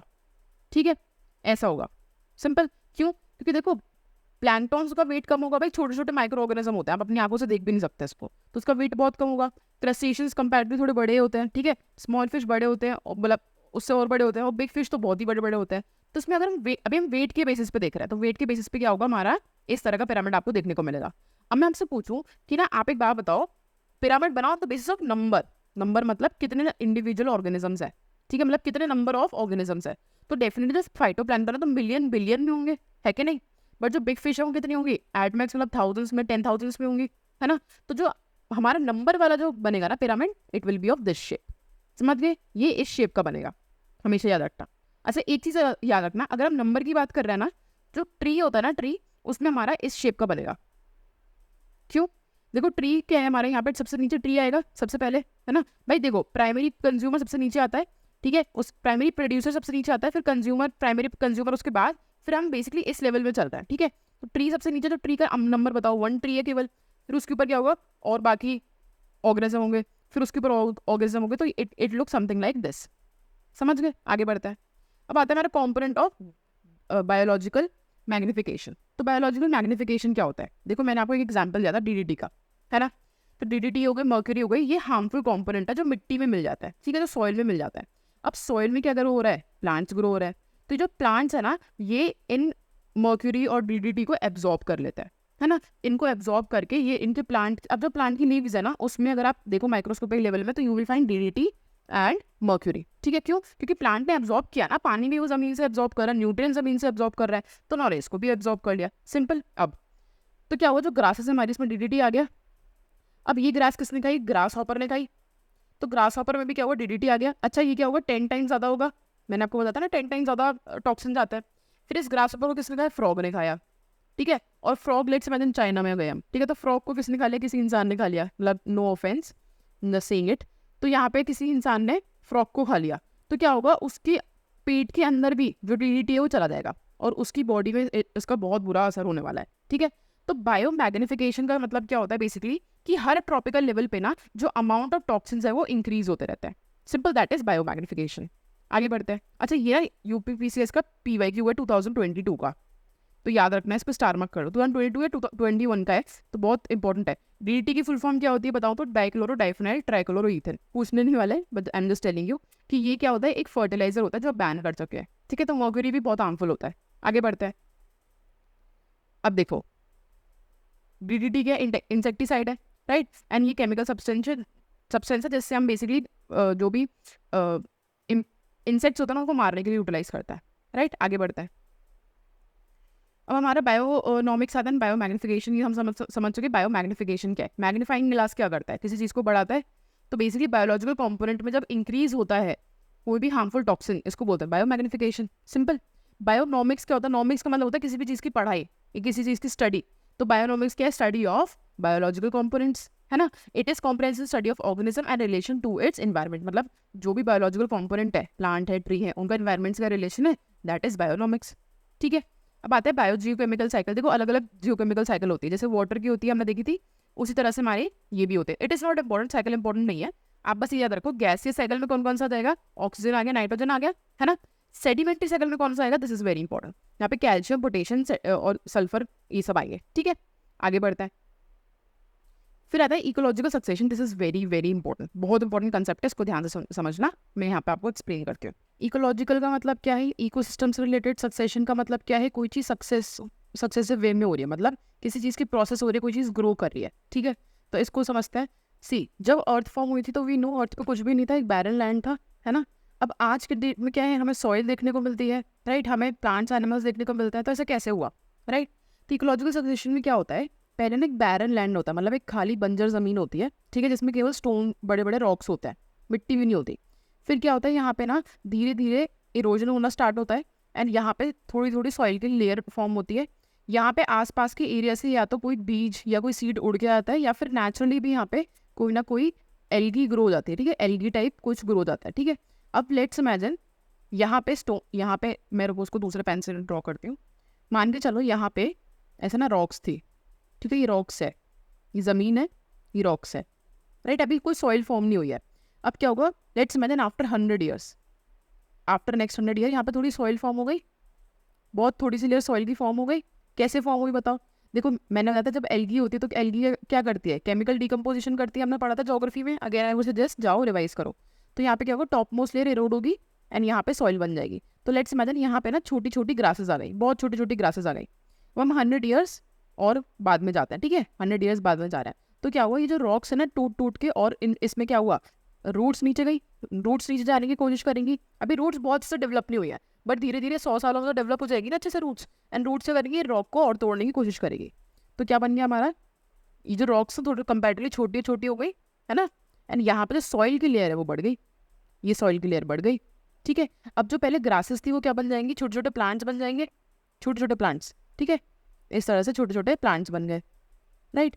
अब क्या होगा, 100 साल बाद और क्या होगा, ये जो लेयर है सॉइल की, इसमें ह्यूमस आ जाएगा। देखो, ये plant and animal dead and decay हो जाएंगे और यही हमारे सॉइल में मिल जाएंगे, राइट। तो सॉइल हमारी और डेवलप हो जाएगी, सॉइल हमारी और गहरी और डेवलप हो जाएगी, और इसमें न्यूट्रिएंट्स ज़्यादा जाएंगे, और जो रॉक्स हैं वो कंपैरेटिवली और छोटी छोटी हो जाएगी। ठीक है, अब क्या हुआ, यहाँ पे कंपैरेटिवली थोड़े बड़े बड़े मतलब बुशेस बोल सकते हैं, बुशेस हो गए। ठीक है, राइट। अब अगेन 100 ईयर्स बाद क्या होगा, यहाँ पे आ जाएगा क्लाइमैक्स। जैसे मूवी में क्लाइमैक्स आता है ना, यहीं पे भी क्लाइमैक्स आ जाएगा। मतलब यहाँ पे बहुत बड़े बड़े ट्रीज ग्रो हो जाएंगे, और ये ऐसे ट्रीज होंगे जो बहुत सेंसिटिव नहीं होते इन्वायरमेंट के इन्वायरमेंट में against heat and temperature, against heat and drought भी खड़े रह सकते हैं। ठीक है, तो बेसिकली क्या हुआ, पहले यहाँ पे कुछ भी नहीं था, धीरे धीरे यहाँ पे क्या हुआ, सॉइल डेवलप होना शुरू हुई, है ना। धीरे धीरे यहाँ पे क्या हुआ, जो ह्यूमस कंटेंट है सॉइल में वो बढ़ गया, धीरे धीरे जो छोटे छोटे ग्रासेस थी उसमें रूट्स आनी शुरू हुई, उसकी रूट्स और डीप हो गई, वो प्लांट्स में कन्वर्ट हो गई, फिर वो और बड़े बड़े बुशेस में कन्वर्ट हो गई, फाइनली ट्री में कन्वर्ट हो गई।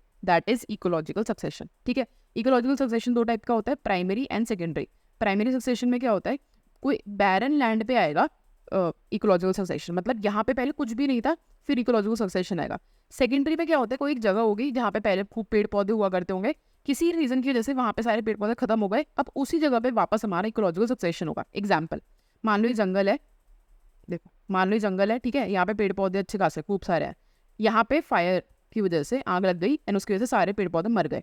ठीक है, बट अभी खुद सोचो, जो यहाँ पे सॉइल है उसमें तो न्यूट्रिएंट कंटेंट अच्छा खासा होगा ना, है कि नहीं, सॉइल तो वेल डेवलप होगी ना, तो यहाँ पे क्या होगा, वापस अगर प्लांट ग्रो होते हैं, किसी जगह पे आग लग गई वहाँ पे वापस प्लांट ग्रो हो रहा है, उसको बोलेंगे सेकेंडरी सक्सेशन। सेकेंडरी सक्सेशन हमेशा फास्टर होता है as compare to primary succession, याद रखना। ठीक है, तो इसमें हमने कुछ स्टेजेस के नाम दे रखे हैं, ये याद करना बहुत इंपॉर्टेंट है, स्टार मार्क।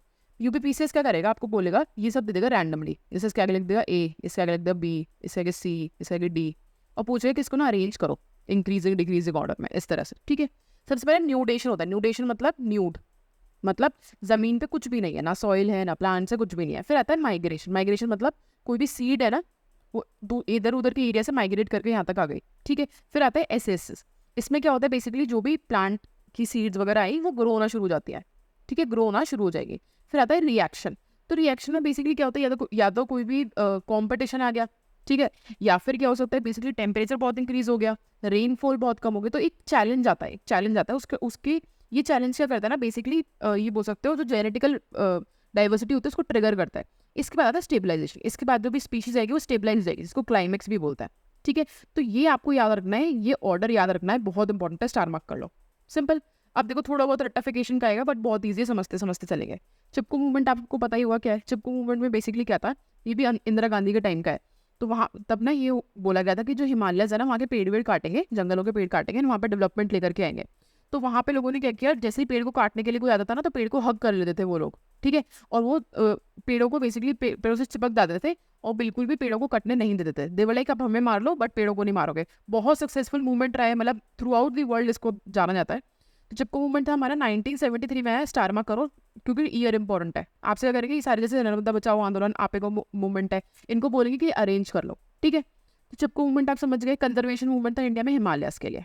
ठीक, अब यहाँ पे क्या हुआ, यहाँ पे जो इंपॉर्टेंट हमारे बेसिकली इनके क्या बोल सकते हैं, इनके लीडर है वो कौन थे, गौरा देवी, याद रखना गौरा देवी।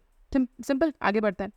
अच्छा, इसमें ना जो इस मूवमेंट का जो टैगलाइन था, स्लोगन था, वो क्या था, इकोलॉजी इज परमानेंट इकोनॉमी, मतलब जो पैसे, मतलब इकोलॉजी है ना, एनवायरमेंट को सेव करना इज अ परमानेंट इकोनॉमी। अगर आप इकोनॉमी के लिए इन पेड़ों को काटोगे तो दैट इज स्टूपिड, आपको एक्चुअली इकोलॉजी को सेव करना पड़ेगा। ठीक है, फिर आया हमारा नर्मदा बचाओ आंदोलन, ये नर्मदा रिवर के लिए आया था, नर्मदा रिवर पे एक डैम बनाने की बात हो रही थी। ठीक है, तो उसके लिए नर्मदा बचाओ आंदोलन आया। फिर हमारा आया Appiko movement, that was in Karnataka. ठीक, अब देखो वर्ल्ड डेवलपमेंट रिपोर्ट 2010 ने मिलेनियम इकोसिस्टम असेसमेंट बताया था, जिसमें ना 5 इकोसिस्टम सर्विसेज बताई हैं। अब इसको समझते हैं क्या होता है। इकोसिस्टम ना हमें हेल्प करता है, क्या करता है, हेल्प करता है, हमें कुछ प्रोवाइड करता है कि नहीं। हमें पेड़ पौधे मिलते हैं इकोसिस्टम से, ठीक है, हमें दवाइयाँ मिलती हैं, जड़ी बूटियाँ मिलती हैं, हर्ब्स मिलती है, सब कुछ मिलता है हमसे, राइट। तो इकोसिस्टम की जो ये बोलते हैं एडवांटेजेस है ना, उसको 5 क्लासिफिकेशन में डिवाइड किया गया। सबसे पहले प्रोविजनिंग सर्विसेज। प्रोविजनिंग मतलब कोई चीज़ प्रोवाइड करना, कोई चीज़ प्रोवाइड करना है प्रोविजनिंग। ठीक है, तो प्रोडक्शन किसका हो रहा है, फूड एंड वाटर का। भाई हमें जंगलों से क्या मिलता है, इकोसिस्टम से क्या मिलता है, फूड वाटर मिलता है, आसपास की लेक से, आसपास के ट्रीज से, इन सब से मिलता है, राइट। फिर आता है रेगुलेटिंग सर्विसेज। रेगुलेटिंग सर्विस मतलब किसी चीज़ को रेगुलेट करना, किसी चीज़ को कंट्रोल करना बेसिकली। ठीक है, तो यहाँ पे क्या होता है, जैसे मान लो पेड़ है, हमने क्या किया, ये हमारा समुद्र है, ये सी है, इसके ऊपर मैंग्रोव उगा रखे हैं साइड में। तो इसमें क्या होगा, मैंग्रोव की वजह से ना यहाँ पे जो फ्लड आ रहे हैं, यहाँ पे उतना इरोजन नहीं होगा। ठीक है, उतना भयंकर इरोजन नहीं होगा। तो ये रेगुलेट कर रहे हैं ना, जो भी क्लाइमेट मतलब डिजास्टर्स हो रहे हैं उनको रेगुलेट कर रहा है, राइट।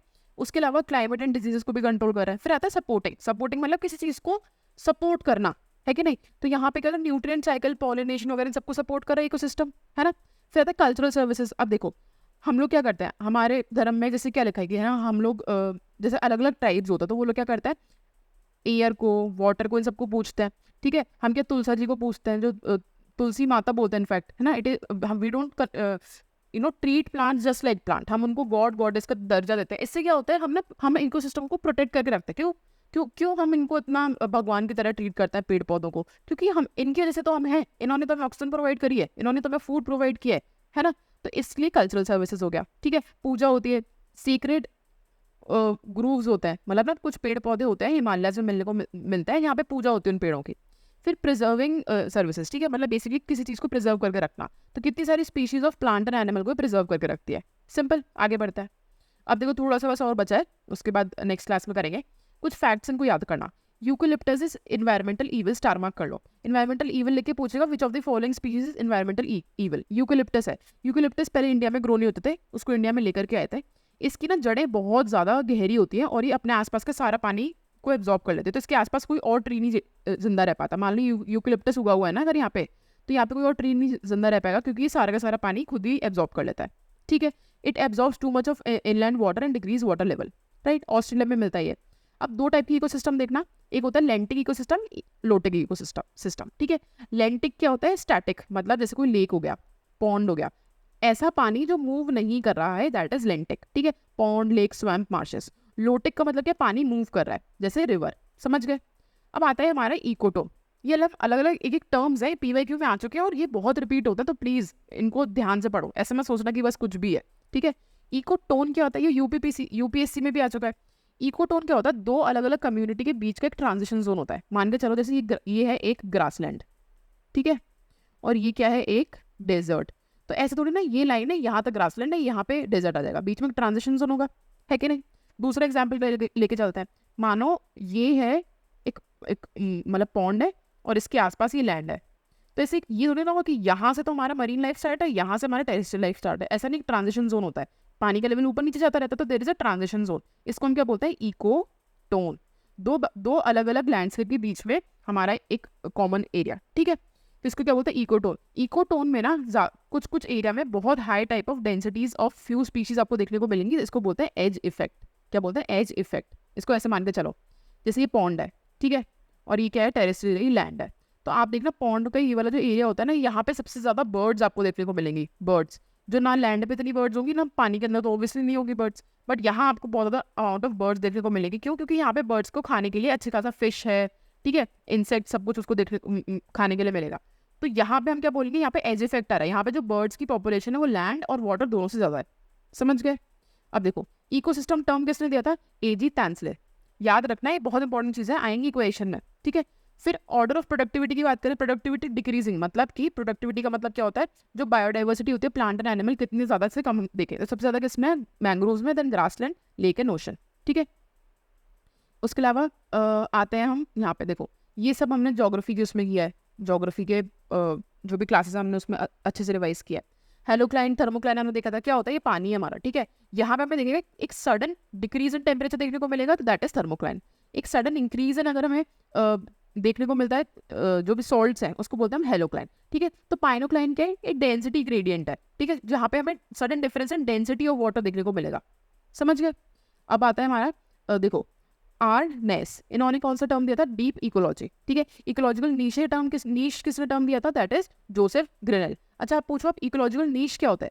नीश क्या होता है? हर इंसान, हर ऑर्गेनिज्म का ना अपनी इकोसिस्टम में कोई ना कोई रोल होता है, ठीक है। जैसे हर इंसान का एक घर में कुछ रोल होता है। आपके मम्मी पापा का रोल क्या है? कि घर चलाएं, पैसे कमाएं, ठीक है, घर का ध्यान रखें, आपको प्रोटेक्ट करेंगे। आपके दादा दादी का रोल क्या है? कि वो ऑब्वियसली वो मेजर डिसीजंस लें, कि क्या मेजर डिसीजंस होने चाहिए जो भी हमारे घर के, ठीक है। वो एक क्या बोल सकते हैं? ऑर्डर मेंटेन करके रखते हैं, एक रिस्पेक्ट है उनकी। आपका रोल क्या है? फ्रिज में पानी की बोतल भर के रखना, तो that is your niche. Just kidding. Basically हर इंसान में एक रोल होता है आपके घर में, ठीक है। कि मान लो चलो कोई अगर कोई लड़का होता है तो यूजुअली क्या बोलते हैं कि तुम जाके भाई सब्जी वब्जी लेकर के आओ बाहर से, है ना। कोई इंसान का रोल होता है कि आप जाके क्या बोलते हैं इलेक्ट्रिसिटी का बिल भरो, किसी का काम होता है कि चलो तुम कपड़े सुखाओ, किसी का काम कुछ होता है, तो उनका रोल होता है कि नहीं, है ना। तो इस तरह से हमारी इकोलॉजिकल सिस्टम में भी हर ऑर्गेनिज्म का एक रोल होता है। एक ग्रास हॉपर का रोल क्या है? ग्रास हॉपर का ये रोल है कि वो ग्रास को खाए और फ्रॉग उसको खा ले, तो ये उसका रोल हो गया। ग्रास हॉपर ग्रासेस के अंदर रहता है, तो दिस इज उसका रोल, ठीक है, दैट इज इकोलॉजिकल नीश, समझ गए। अब इकोलॉजिकल ट्रांजिशन है, ये सबसे पहले किसने बताया था? जॉन डब्ल्यू बेनेट ने, उनकी बुक थी ecological transition, cultural anthropology and human adaptation, याद करनी है चीज़ें, बार बार रिवाइज करोगे तो याद हो जाएगी। देखो अब Indian wild life protection act कब है? 1972। हमने तो ये बार 1972 बोला, याद हो गया ना। उसी तरह से अगर इनको बार बार रिवाइज करोगे तो याद हो जाएगा। देन इन्वायरमेंटल प्रोटेक्शन एक्ट है 1986 में, फॉरेस्ट कंजर्वेशन एक्ट है 1980 में, ठीक है। उसके बाद there are eco sensitive zones. Eco sensitive zone हमेशा याद रखना, स्टार मार्क कर लो। एनवायरमेंटल प्रोटेक्शन एक्ट के तहत है।